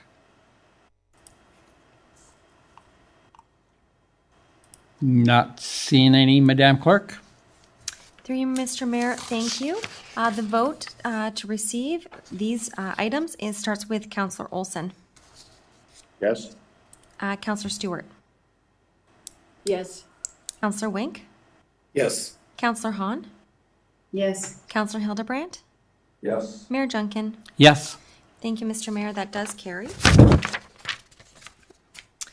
Through you, Mr. Mayor, that brings you to your next item, which is a staff report. We do have a motion put forth by Councillor Olson, seconded by Councillor Hahn. Be it resolved that Council receive report 2022-0163, naming opportunities for late Jane Hayes for information, and that Council authorize and direct staff to proceed with option blank in honor of Jane Hayes. To you, Mr. Mayor. Great. Thank you, Madam Clerk. Council will remember, and we brought this up on the staff report. I asked for council's indulgence to give me time to go and talk to members of Ms. Haste's family, and I have spoken to several of her relatives, and they think that she would be more inclined to have a trail named after her as opposed to a playground or any other such thing. So if council is agreeable, I would direct staff that next time a trail is completed or in lack or needs a name, that perhaps we will consider Ms. Haste for that honor. I'll open this up, of course, to discussion by council. Any member of council have any comments on this item? Councilor Hildebrand? Through you, Mr. Mayor. I'm open to any suggestion, especially one that's supported by the family. So I will be supporting your comment. Thank you. Okay, thank you, Councilor. Councilor Wink? So the options have 3 different trails that would be options for naming of Mrs. Haste. So we've got the East Font Hill Trail, the Rice Road Multi-Purpose Trail, and the Saffron Meadows Forest Park Trail. You know, we can make a decision now. It doesn't have to come back to us again. So if we could look at one of those options, I'll make a recommendation that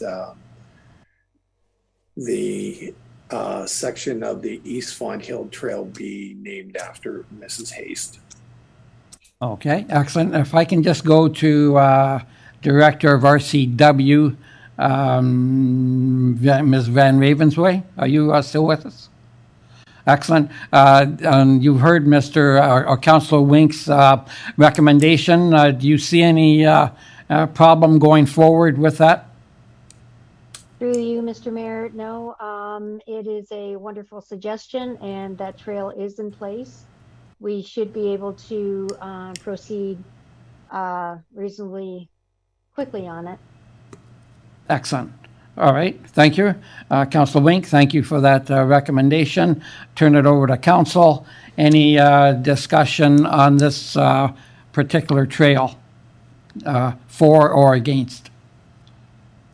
Okay, and I don't see any, so I turn to Madam Clerk. Thank you. So I do have a motion on an amendment that the motion be amended to include option 4 from the report, and I do have Councilor Wink as the mover, and I'd be looking for a seconder.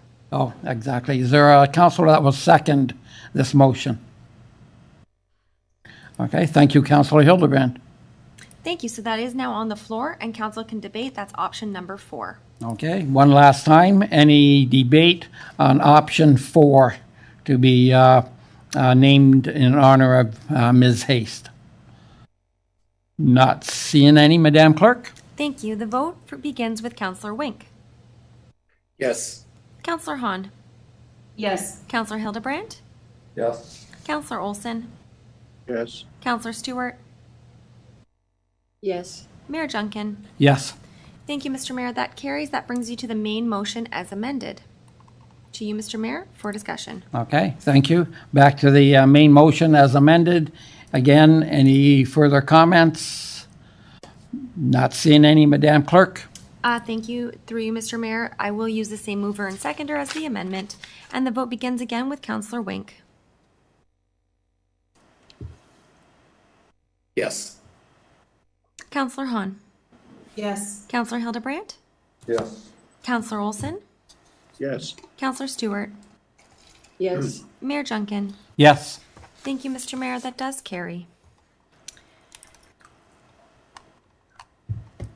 I do have a motion put on the floor by Councillor Hildebrandt, seconded by Councillor Olson. Be it resolved that Council receive Report 2022-0194, grant application for electric vehicle charging stations for information, and that staff are directed to include the 50% match of the grant in the amount of $94,285 within the 2023 capital budget to be funded by the Fleet Reserve for Council's consideration. To you, Mr. Mayor. Okay, thank you. Discussion on this item, Council. Councillor Hildebrand. Through you, Mr. Mayor. To the Director of Public Works, I'm totally in support of the motion. The question I have, realizing the amount of money and the fluctuations and the estimates of what our capital spending on projects seems to be, is that $95,000 an accurate number, or is that subject to the same inflationary pressures of the rest of our capital projects? To the Director. To you, Mr. Mayor. I will turn this question over to Ryan. Mr. Cook, he was the employee, that staff employee that was responsible for getting the quotations, so I'll let him comment on that. Okay, thank you. Mr. Cook, you have the floor. Yeah, through you, Mr. Mayor. We did get quotes from a fairly significantly large electrical company that specializes in installing these particular units. So we did have a solid quote. Really, I'm not going to say that inflation may or may not affect this price, but we feel that we do have enough money in right now. Excellent. Thank you. Councillor Hildebrand. Thank you. Okay, thank you. Any other questions or comments on this item? Not seen any. Madam Clerk? Thank you, Mr. Mayor. This vote begins with Councillor Hahn. Yes. Councillor Hildebrandt. Yes. Councillor Olson. Yes. Councillor Stewart. Yes. Councillor Wink. Yes. Mayor Junkin. Yes. Thank you, Mr. Mayor. That does carry. I do have a motion put forth by Councillor Stewart, seconded by Councillor Hahn. Be it resolved that Council receive Report 2022-0194 Corporate Services Development Charges Background Study for information, and that Council hereby waive the requirements of the Town of Pelham's Purchasing Policy S402-00 and approve the sole sourcing of Watson & Associates Economics Limited, and that Council authorize Watsons and Associates to complete the necessary background study for the implementation of a new development charge bylaw at the cost of $40,000 plus HST, and that the development charge background study be funded 100% from the development charge reserve with no impact on the tax levy operating budget. To you, Mr. Mayor. Okay, thank you, Madam Clerk. Any questions, on this item? Councillor Hahn. Yes, through the mayor, I'm just wondering if the treasurer can speak briefly as to why it has to be this company that's sole source to. Okay, to you, Madam Treasurer. Through you, Mr. Mayor. Watson Associates has a history with the town, and they actually do probably over 60% of the DC studies in the province. They currently have completed the one in the Niagara region. We just feel that the price is competitive. Actually, the price is the same roughly as the one that was done 5 years ago. So just given that there's probably only there's Watson Associates and probably another couple of companies that can do this review. It's very specialized that we feel that it makes sense with the history that we have and the knowledge they have of the town for Watson Associates to do this. Yeah, thank you. So have our other neighboring municipalities also used this same organization? The majority of them do, yes. In the Niagara region, yes. Thank you. Okay, thank you, Councillor. Any other questions, comments? Not seeing any, Madam Clerk. Through you, Mr. Mayor, thank you. This vote begins with Councillor Hildebrandt. Yes. Councillor Olson. Yes. Councillor Stewart. Yes. Councillor Wink. Yes. Councillor Hahn. Yes. Mayor Junkin. Yes. Thank you, Mr. Mayor. This carries. Your next item on the agenda, I have a motion put forth by Councillor Hildebrandt, seconded by Councillor Olson. Be it resolved that Council receive Report 2022-0181, recommendation for official plan and zoning bylaw amendments, 15 Highway 20 East for information as it pertains to file numbers OPAM 01-2022 and AM 03-2021, and that Council direct planning staff to prepare the official plan and zoning bylaw amendments for Council's consideration. To you, Mr. Mayor, for discussion. Thank you, Madam Clerk. Any comments or questions on this item? And I see Councillor Wink. Okay, so pretty much every standard in the RM2 zoning requirement is a variance. This property had an approval for a 3-story building, and a number of minor variances were approved, and Committee of Adjustment approved that 3-story building. Now we're being asked for multiple more variances, and in particular, we're ignoring that the 4-story requires a setback yet. And I brought this up at the public meeting, yet the application or the applicant has totally ignored that. The rear access of the property will impact the quiet enjoyment of the residents on Kinsman Court. It's a well-established neighborhood from probably 28 years. It's been there. Staff point out that the temporary disturbance and inconvenience during construction is not a valid reason to support the application. I submit to you that the majority of the construction vehicles will need access, not from Highway 20, but will be requiring access from Kinsman Court, as well as workers are not going to park in the plaza across the road. Number one, the plaza owners are going to be complaining that the people are parking there. And number two, it's going to be difficult for them to go back and forth across Highway 20. It's going to take at least a year to complete this building, and the quiet enjoyment of the residents of Kinsman Court are going to be drastically affected. The applicant suggests that the rear access will only be used for garbage removal. I will suggest that moving and delivery trucks that need to service the 22 units will not be able to come in Highway 20 and through the levered or cantilevered area, but will have to come through Kinsman Court and down the garbage lane, and that's never been taken into consideration. Because of all the variance requirements and the impact of the citizens of Kinsman Court, I will not be supporting this request. Okay, thank you, Councillor. Any other comments or questions? Councillor Hahn. Yes, through the mayor, I echo Councillor Wink's concerns as well.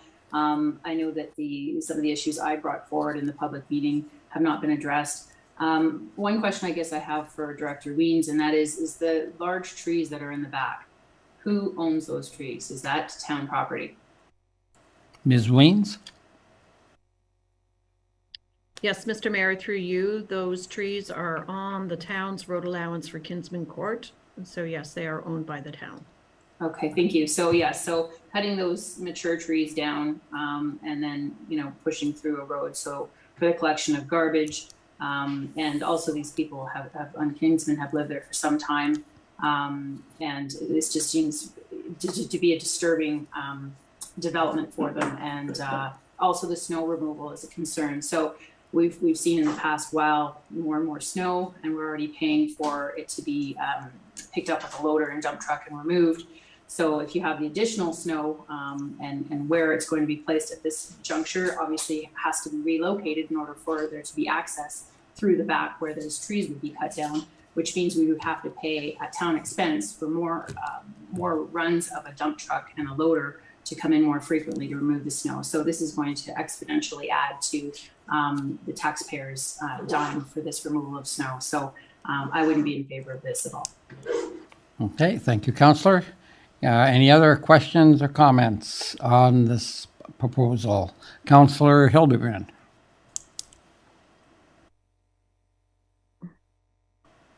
Well, I believe you're on mute, sir.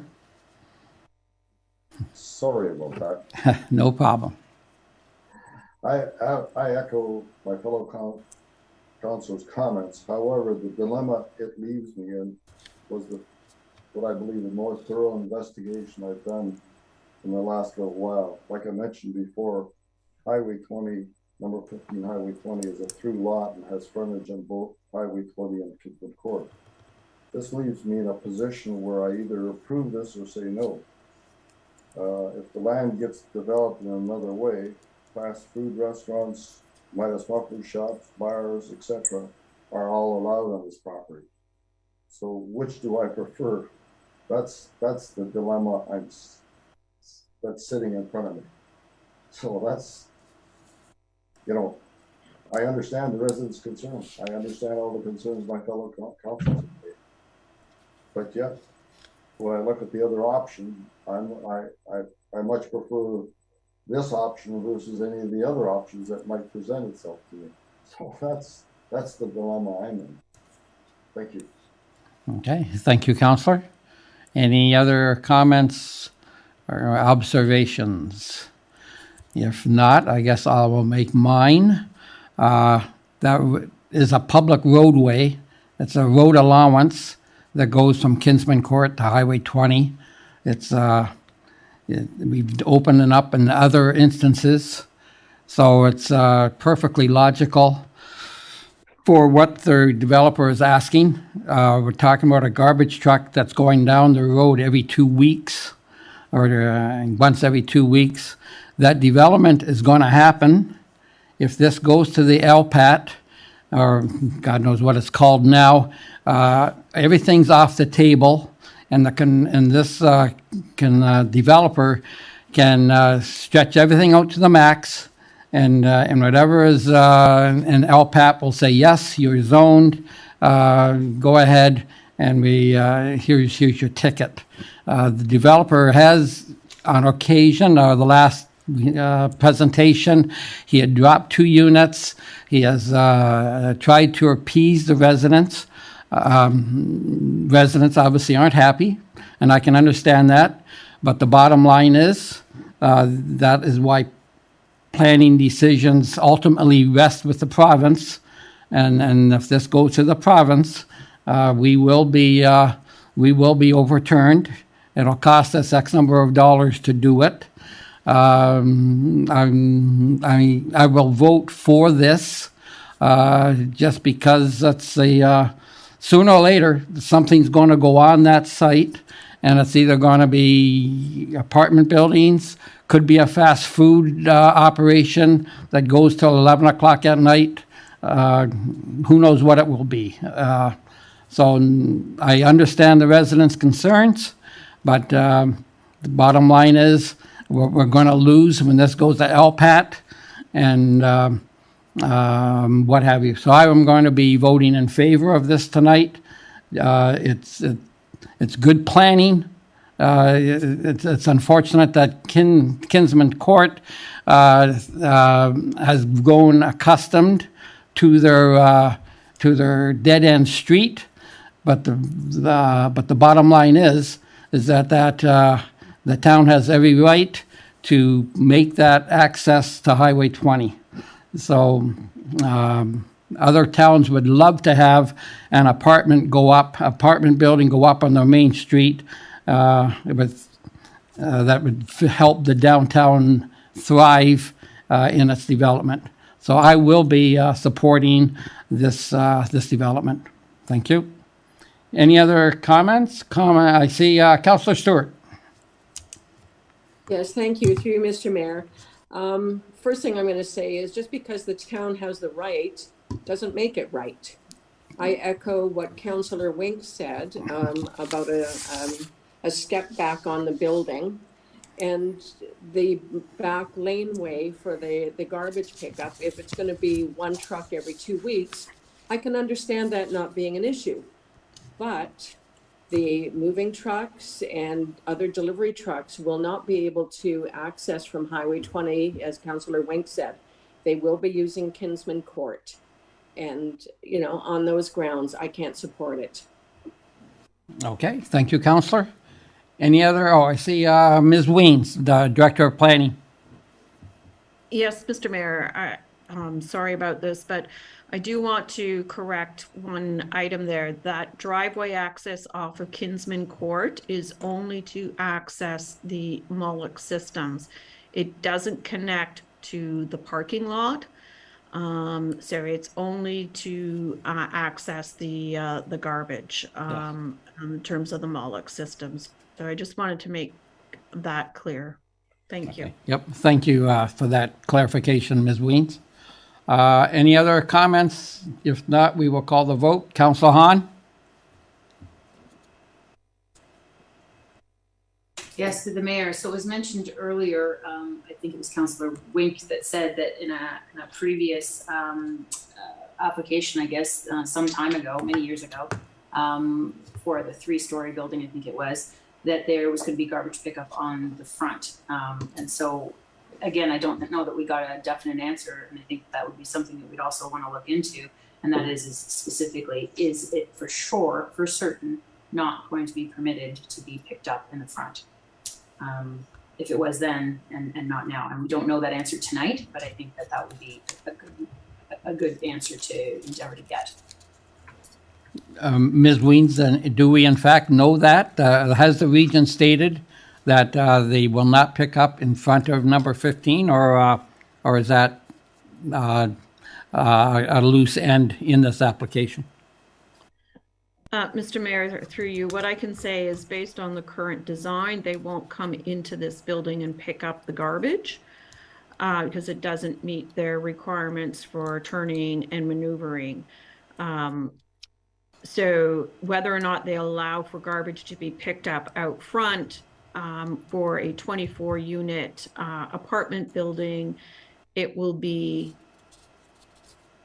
I don't know how many number of bins there are, but the region does have a limitation on the number of bins that you're allowed to be put out, and I don't know if this would exceed that. So I don't have that answer for you this evening. The developer was proposing the Moloch system for garbage because they are very efficient in terms of being able to handle the garbage. They're in the ground, there's no odor associated with them, and garbage pickup can be as little as twice a month in this case. So that was why the Moloch system was being proposed by the developer. So I can't say for certain that there isn't the ability to put garbage bins out front. It will be a restriction on the number of bins. Okay, thank you for that. I don't know what that is. I do have one more question, actually. And I'm not sure if this is a question for Public Works or for Director Weens, and that is with regards to the loader and dump trucks that are required for each time that there's a significant snowfall. Do you have a ballpark on how much that would cost the town each time that snow is removed? To Director of Public Works, Mr. Marr.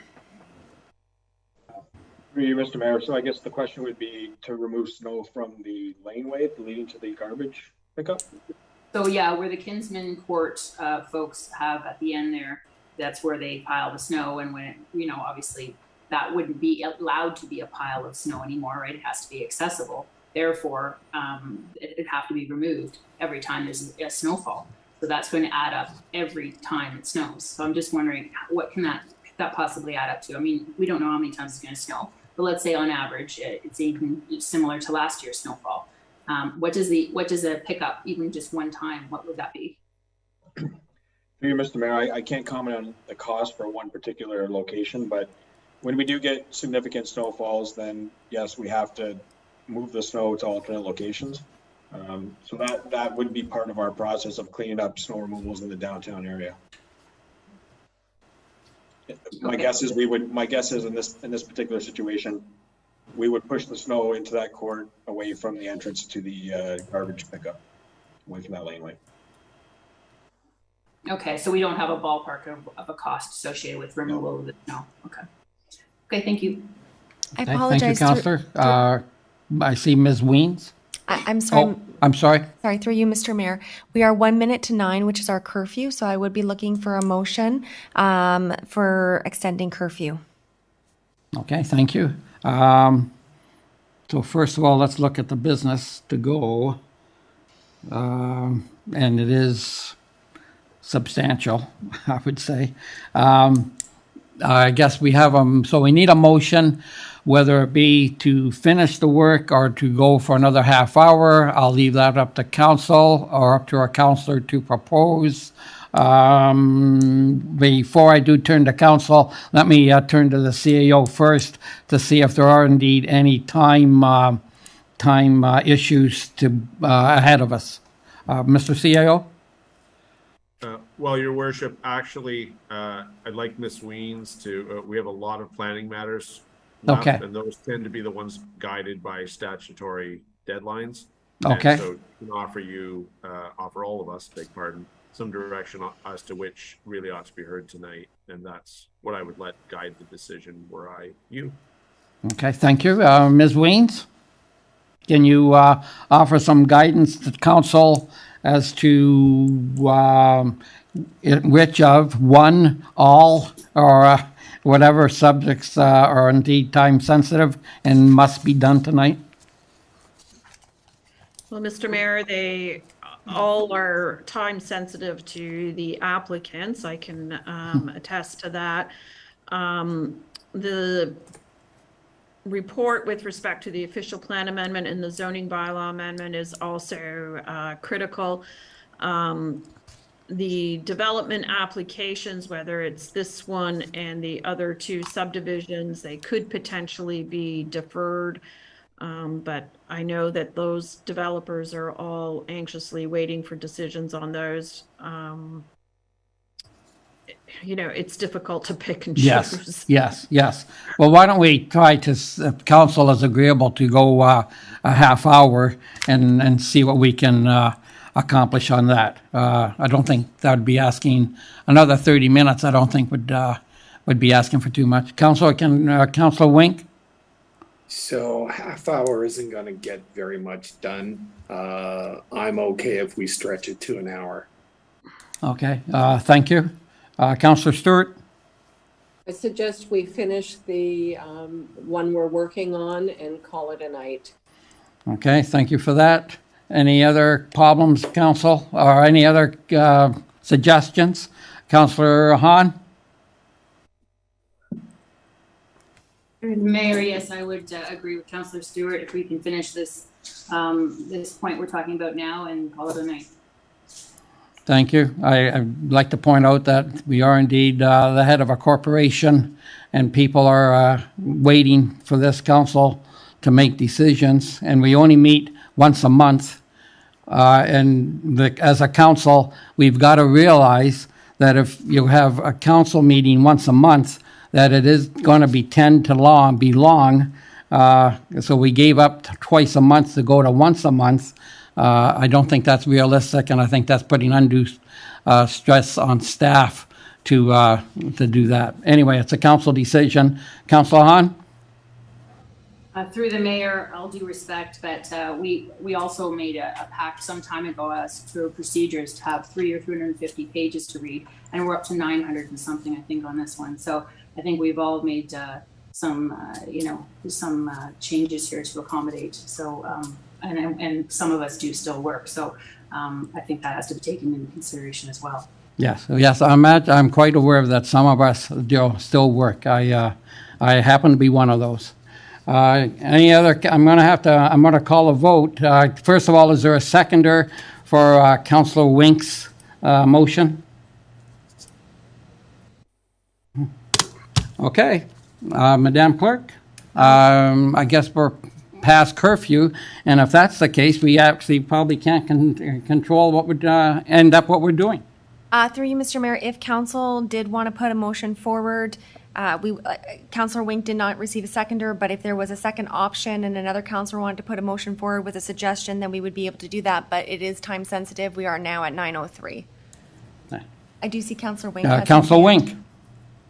So we've got a bunch of bylaws that need to have first and second and third consideration. So I would think that we should, at minimum, which I don't agree with the minimum, at least address the section 13. Okay, thank you. Again, that will need a seconder, Madam Clerk. Yes, I would need the seconder. And of course, we would want to do the confirming bylaw and then the motion to adjourn. Yes. Is there a seconder for Councillor Wink's motion? Councillor Hildebrand? It's essentially a question. But I think the CAO had his hand up, so he may want to make another suggestion. Okay. Councillor, sorry, Mr. CAO? My suggestion is that you extend for 30 minutes for now, finish this item. There are a couple that I think you really ought to do. The temporary parking lot, if you don't make a decision, you have made a decision, because the work will be going on and you will lose the access to the aggregate. So a non-decision or non-consideration means you've decided not to have parking. So I think you have to move on to that next. I would simply, rather than debate, say 30 minutes from now, take you to 9:35, start on that, and then let's see where we're at that point in time. Okay, thank you. Councillor Wink, will you put forward a motion for 30 minutes? Yes, Mayor. Okay, thank you. Again, I'll ask for a seconder to this motion. Okay, Councillor Olson will second it. Thank you. Thank you. So this is a motion to extend to 9:35. Movers, Councillor Wink, seconded by Councillor Olson. To you, Mr. Mayor, if there's any further debate, or shall I call? Call the question, please. Thank you. The vote begins with Councillor Hahn. No. Councillor Hildebrandt. Yes. Councillor Olson. Yes. Councillor Stewart. No. Councillor Wink. Yes. Mayor Junkin. Yes. Thank you, Mr. Mayor. That does carry, and we will continue until 9:35. Thank you. You may continue with your debate with the item on the floor. Okay, thank you. And I believe, Ms. Weens, you had comments to make. Thank you, Mr. Mayor. There was a question there and I have forgotten what it was, and Yeah. all the back and forth, so I apologize for that. Yes. Does anyone remember where we left off? Councillor Wink, please. So I believe it was the question with respect to would the region look at doing pickup at the front. And if we can't answer that at this point in time, I think that's an important consideration that we deferred until we find out that information. Is that reasonable? Ms. Weens? Yes, I think that is reasonable. We can defer this and we will endeavor to get an answer. Okay, thank you. Councillor Wink, are you going to propose that in a motion? Yeah, just one more. Yep, go ahead. With respect to construction vehicles and the parking of construction staff, what avenues can we do to mitigate the use of that back entrance? Ms. Weens? So, Mr. Mayor, through you, certainly we haven't had those discussions with the developer. Those are things that happen prior to construction commencing. We do have a coordinating meeting with them to figure all that out in terms of how access will be gained to the site and those kind of things. So I don't have those answers for you. If there was construction access via Kinsman Court, it would be temporary until the building gets out of the ground, so to speak. And then after that, there would be an area on which parking can occur on site, and the construction vehicles can be on site and not be using Kinsman Court. So there wouldn't be the need to use Kinsman Court through the whole time of construction of the building. So what's the height of that cantilevered portion that goes off of Highway 20 to the back of the building? Mr. Mayor, through you, I believe it's 10 meters. It is high enough to allow for moving trucks to get in there and those kind of things. So I believe that's the height of it.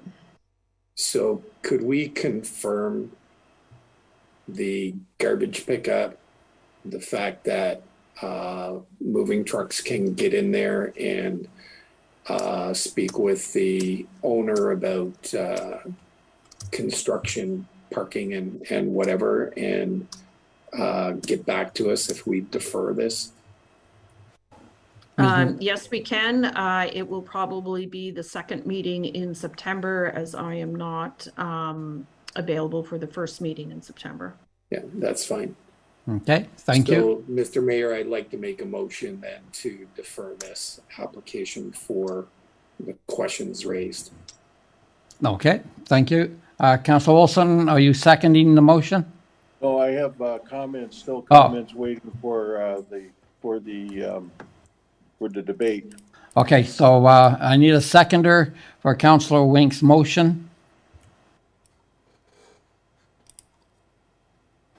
And he does not have a seconder. Oh, wait, can I second it, Madam Clerk? Through you, Mr. Mayor, you certainly can second the motion. Once it's on debate, the deputy mayor would have to take over that debate portion. Currently, that's Councillor Course, so council would have to decide amongst themselves who would be the deputy mayor to reign over that portion. Thank you. Well, I would like to second the Councillor Wink's motion. Okay, I have included you. Therefore, we do need to find a deputy mayor to chair this portion of the debate. Is there perhaps any member of council willing to do so other than Councillor Wink or for yourself, Mr. Mayor? Do you have a suggestion how we can do that? Oh. I do see Councillor Hildebrand has his hand up. Okay, Councillor Hildebrand? Willing. I'd be willing to step in the position for you, Mr. Okay, Mayor. thank you. Thank you. I'm noting this in the minutes that you vacated the seat and that Councillor Hildebrand will act as deputy mayor. And we do have the motion on the floor now that council that this item be deferred until more information can be obtained regarding access, parking, garbage collection, construction, parking, and access for moving trucks. Deputy Mayor Hildebrand, you may. Discussion to you, Mr. Deputy Mayor. Thank you, Ms. Mayor. To Councillor Olson, you may proceed. Thank you. I had a comment about the building and the construction of the building and et cetera. First of all, I referenced the buildings, the new apartment buildings that are similar to this on Pelham Street, across from the grill. And those buildings don't have a back entrance. They were built from the front, and I don't recall any great disruptions in terms of construction vehicles and parking and that type of thing.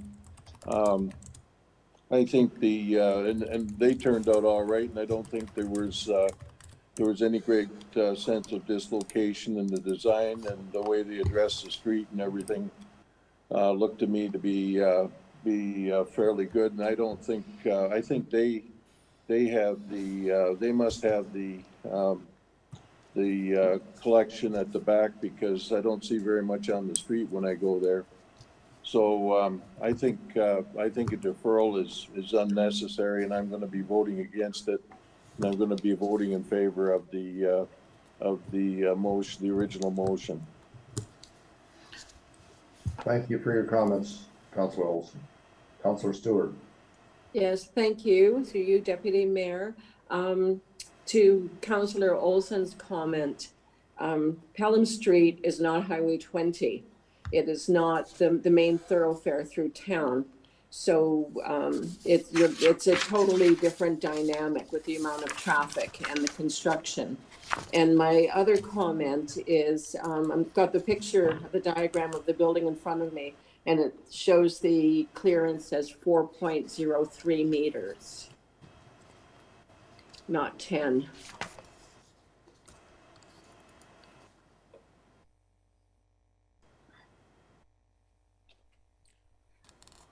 That just lends to further clarification. So, you know, for the sake of, we're going around in circles on this thing, let's defer, get the answers, and then we'll deal with it at the 2nd September meeting. To the rest of council, I think Councillor Wink's suggestion is one that could allow this matter to proceed without coming to an impasse on the vote. So I think that's a direction this council should take, and that would be my advice to council at this point. Was council prepared to take a vote at this time on? To the clerk, do I need a seconder for Council Wink's motion at this point? Through you, no, we do have the seconder. Yes. Thank you very much.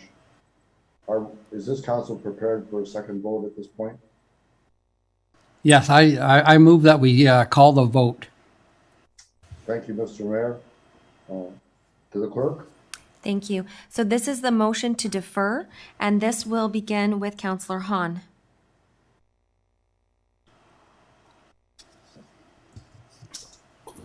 Yes.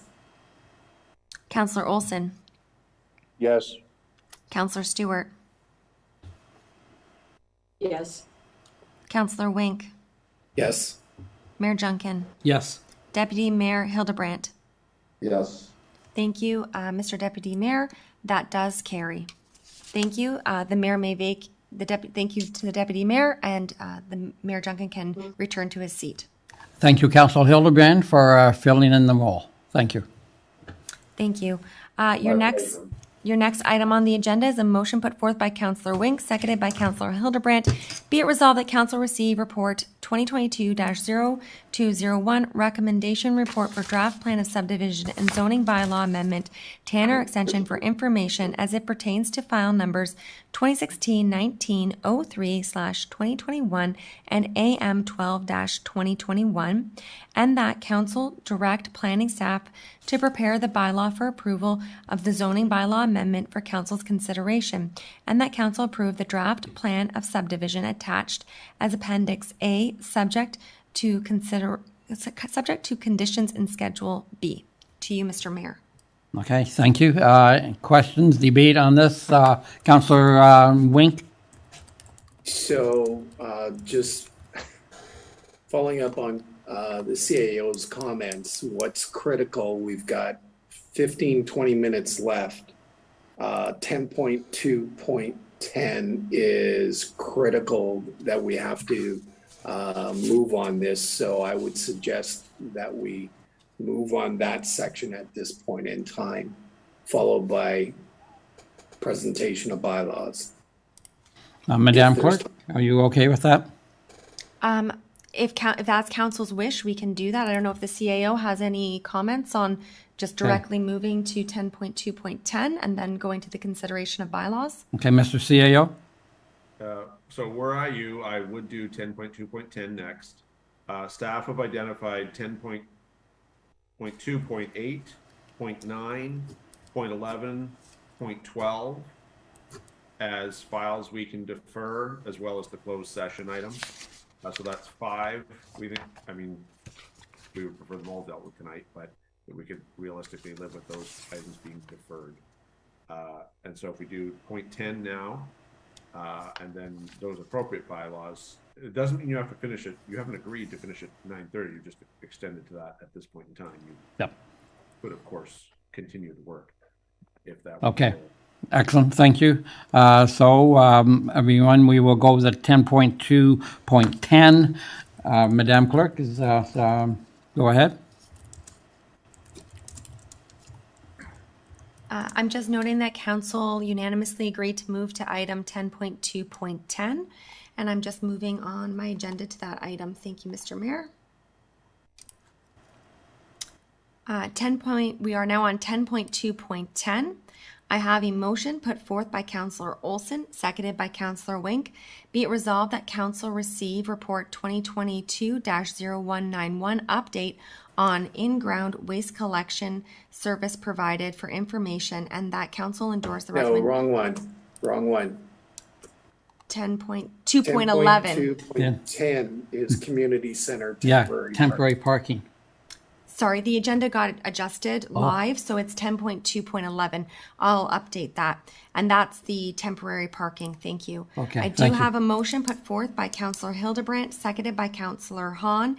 Be it resolved that council receive report 2022-0202, proposed bylaw to regulate parking at properties owned by the town of Pelham where parking is provided. I'm sorry. That's the wrong one. Sorry, which report, Mr.? The temporary parking lot. It started being this one about the temporary at Meridian Community Center. We use the 47,000. Sorry. Thank you, Mr. Mayor. Mr. Mayor has identified the correct number for me here. Thank you. This is a motion put forth by Councillor Hahn, seconded by Councillor Olson. Be it resolved that council receive report 2022-0186 Meridian Community Center temporary parking lot cost estimate for information, and that council approve the additional expenditure for the construction of a temporary parking lot on the north section of the lands adjacent to the Meridian Community Center known as Part 4 in the amount of $47,720 funded from the road reserve account, and that council recognize that the use of the north section of the lands adjacent to the Meridian Community Center known as Part 4 as a temporary parking lot is a use of lands for purposes of a public service provided by the town as described in section 6.20 of Town of Pelham zoning bylaw 1136 1987 as amended, and is therefore an appropriate and authorized use of the lands, and that council further recognize that the use of the north section of the lands adjacent to the Meridian Community Center known as Part 4 as temporary parking lot is a use of lands by the town as a public authority as described in section 3.26 of the new Town of Pelham comprehensive zoning bylaw, as is therefore an appropriate and authorized use of the lands. To you, Mr. Mayor, for discussion. Thank you, Madam Clerk. Thank you. Discussions on this item. Councillor Hildebrand. Through you, Mr. Mayor. I've had a detailed review with the Public Works Director, and I'm confident in the report that he's provided. In addition, I know that the contractor will also be providing storm management services for us. So I think it's an excellent opportunity for us, and I will definitely be endorsing it. Thank you. Thank you for your comments. Councillor, any other comments or questions on this? I do echo Councillor Hildebrand's comments. I think this is a great opportunity for the town to, it's not going to be a permanent, but by getting by using the South Pelham grindings, I think it's a great opportunity. I believe it's in the report it says 60 spots. So indeed, it's be very opportunistic for us to get that. Councillor Wink? Yeah, just to build on that, thank you, staff, for coming up with a creative solution to provide temporary parking. I think this is a win-win for us, and I will definitely be supporting this. Okay, thank you, Councillor. Any other comments, questions? Not seeing any, Madam Clerk? Thank you. This vote begins with Councillor Olson. Yes. Councillor Stewart. Yes. Councillor Wink. Yes. Councillor Hahn. Yes. Councillor Hildebrandt. Yes. Mayor Junkin. Yes. Thank you, Mr. Mayor. That does carry. Would council like to advise which report they'd like to hear next? But do you want to do the bylaws? Councillor? Councillor Stewart? Presentation of bylaws. That's right. Okay, let's do that then, please, Clerk. Madam Clerk. Thank you. I'm just moving to the presentation of bylaws.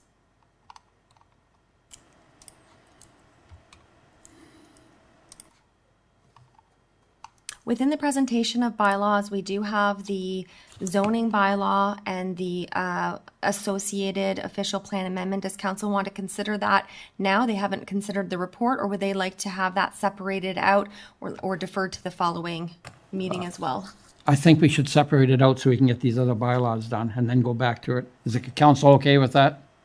Mr. CAO is nodding, that's a good way to go. Okay, thank you. Okay, thank you. So, a moment. I do have a motion put forth by Councillor Olson, seconded by Councillor Wink. Be it resolved that council for the town of Pelham, having given due consideration to the following bylaws, do now read a first, second, and third time and do pass, and that the mayor and clerk be and are hereby authorized to sign and seal the bylaws. Bylaw number 4478, 2022, being a bylaw to remove the holding age provision executed by bylaw number 4437, 2022, for the lands of the east side of Pelham Street, north of Broad Street, legally described as Plan 25, Lot 6, NP 716 in the town of Pelham, municipally known as 155-3 Pelham Street, C and K Spears, file number AM 05, 2022. We won't consider number 2 or number 3, as those are the zoning bylaws.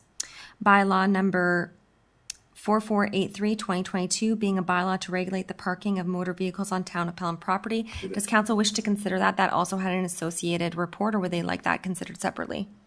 Okay, thank you. Okay, that will be separate as well. Bylaw number 4484, 2022, being a bylaw to adopt official plan amendment number 16 for the town of Pelham planning area, 120 Meridian Way, file number OPAM 0121.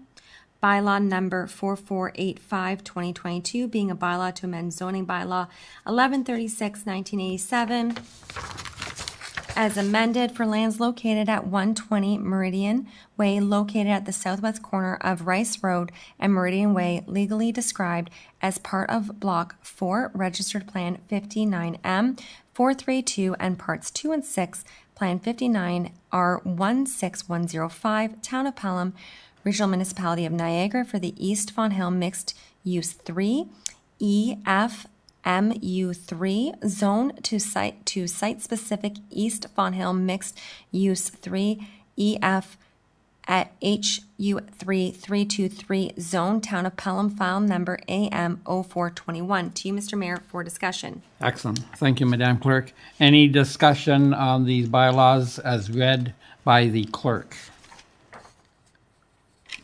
Not seeing any, Madam Clerk. Thank you. And just for clarity, that is excluding bylaw number listed as number 2, 3, and 4.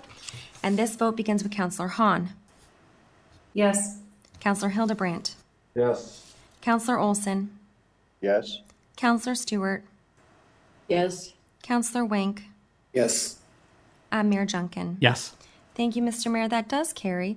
And that would then bring you to the outstanding bylaws listed as number 2, 3, and 4. Would council like to discuss those, or would they like to defer them with the staff reports?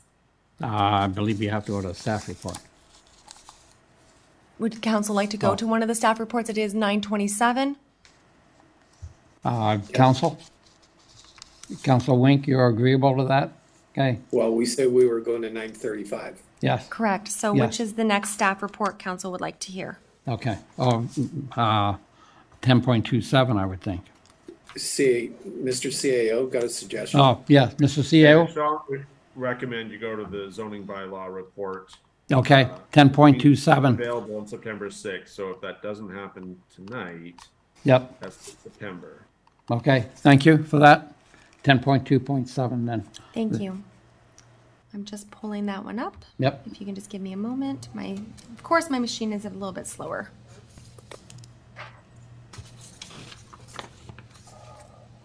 There. Thank you. I do have a motion put forth by Councillor Wink, seconded by Councillor Hildebrandt.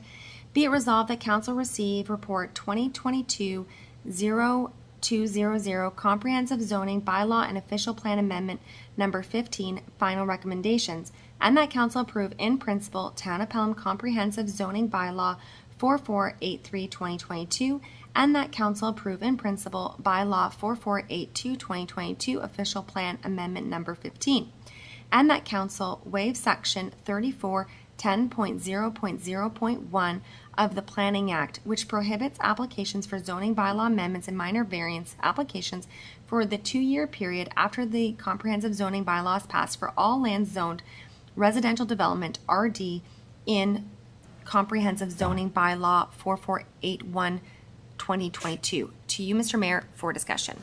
Thank you, Madam Clerk. On this item on the agenda, comprehensive zoning bylaw, comments and or questions? Councillor Hahn. Was through the mayor, as I mentioned earlier, and my Zoom cut out for a bit. So just to clarify, we are on the zoning bylaw right now. So just kind of logged it back. Yeah, yes, okay. we are. So as I mentioned earlier in tonight's meeting, the last section refers to the 2 years, but it speaks to only for residential. I propose that would be for all zones, not just residential. Let's go to the Director of Planning, Ms. Weens. Yes, Mr. Mayor, through you. Certainly that is an option for council to consider. Should they wish to do so. We had recommended it be in the residential development zone, which is that zone that only allows kind of existing uses, but is in the urban area, and it's primarily the remaining lands in the East Fonthill, which would be subject to future zoning bylaw amendment applications. But if it's council's wish, it can be either all zones or specific zones as council wishes. The Planning Act allows for council to restrict zoning bylaws for a period of 2 years so that the new zoning bylaw is able to be used and not be amended right away. Thank you. Councillor Hahn. I also have another request, so I guess I would make an amendment to that based on what I just suggested, and also to remove the Roman number 11, and that's from section 328.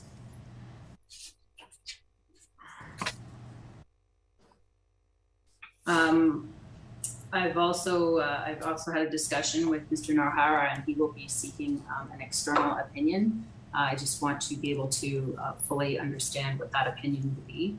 And so I would propose that section 3.28 numeral 11 be removed. Ms. Weens, any comment on that? Mr. Mayor, if council does that, the bylaw will certainly be subject to an appeal. That is contrary to the Greenbelt Plan policy. Again, the Greenbelt Plan is very specific about limiting second dwelling units to only outside the natural heritage system, and we are required to comply with the Greenbelt Plan. Thank you. All right, Councillor Hahn, are you still going to stick with that amendment? And if so, I believe you need a seconder. Yeah, I'd like to understand better from an external source as well, just to confirm that information. And if that is in fact the case, then so be it. But I would just like to have that additional information provided before making this decision. So if that requires deferral, so be it. And if that is not in favor with this council, then I would still like to propose that we, for the 2 years, we make it for all zones and not just residential. So then I take it you're proposing 2 amendments. Yes. Okay, thank you. Now is there anyone, councillor on council that will be a seconder to these amendments? Okay, I see Councillor Stewart. Thank you, councillor. Madam Clerk. Thank you. Through you, Mr. Mayor, I'd just be looking for some clarity from Councillor Hahn. She has mentioned an amendment to the main motion. She's also mentioned a deferral. The motion to defer would take precedence, so I'm just looking to know which way you're looking to move forward right now. Well, I'd like to remove, as I said, that section 11. So, and I'd like an answer from, and Mr. Narhara will be seeking that from another party, and that wouldn't take too awful long. So hopefully that that can happen. And if that does, then we can revisit this. So I guess we'll put that forward. And if that fails, that it can be a deferral, then so be it. But then I still would like to have that last paragraph altered so that it would speak to all zones and not just residential. Mr. CAO, I see you had your hand up.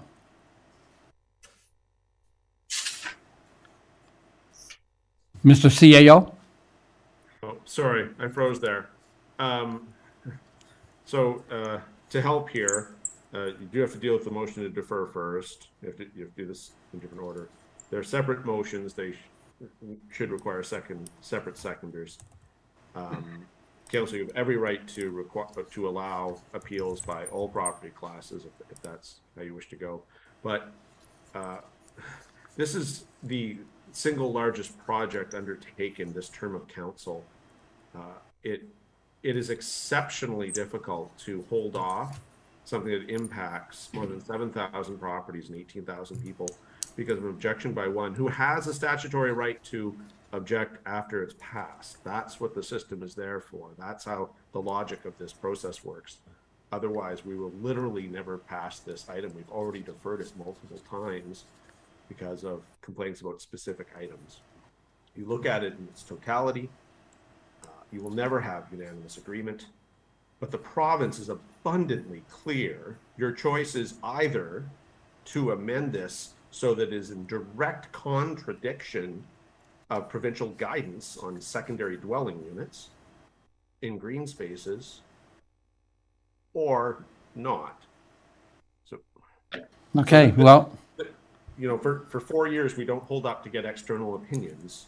You have an entire planning staff and legal department that put this before you because it is their advice. okay.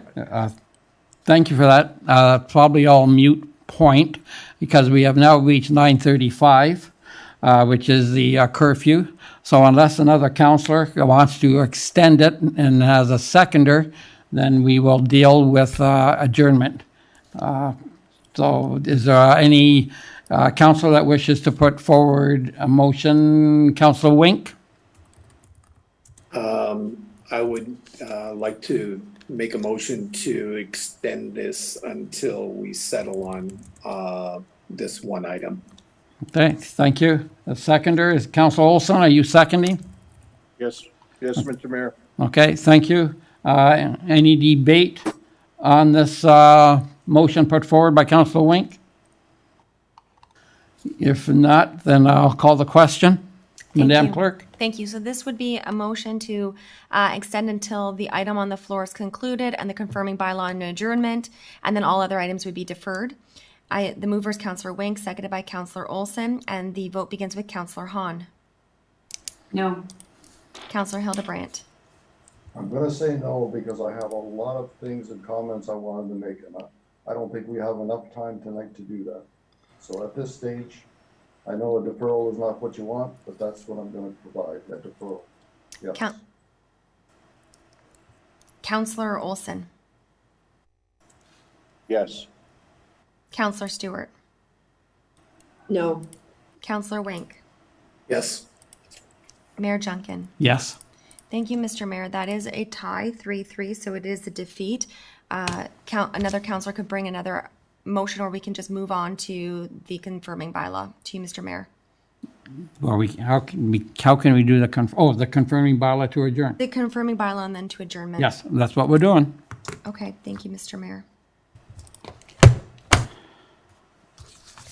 I do have a motion put forth by Councillor Stewart, seconded by Councillor Wink. Be it resolved that the following bylaw be read a first, second, and third time and be passed, being bylaw number 4486/2022 to adopt, ratify, and confirm the proceedings of the Council of Town of Pelham at its regular meeting to be held on the 22nd day of August. To you, Mr. Mayor, for discussion. Any discussion?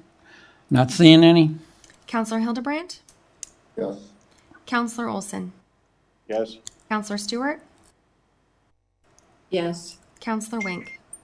Yes. Councillor Hahn? Yes. Mayor Junkin? Yes. Thank you, Mr. Mayor. That does carry. I do have a motion put forth by Councillor Hahn, seconded by Councillor Stewart. Be it resolved that this regular meeting of council be adjourned until the next regular meeting scheduled for September 6th, 2022 at 5:30 p.m. To you, Mr. Mayor, for any discussion. Thank you. Any discussion? Not seeing any. Councillor Olson. No. Councillor Stewart. Yes. Councillor Wink. Yes. Councillor Hahn. Yes. Councillor Hildebrandt. Yes. Mayor Junkin. Yes. Thank you, Mr. Mayor. It is 9:37 and you can adjourn your meeting. Meeting's over. Good night. Thank you.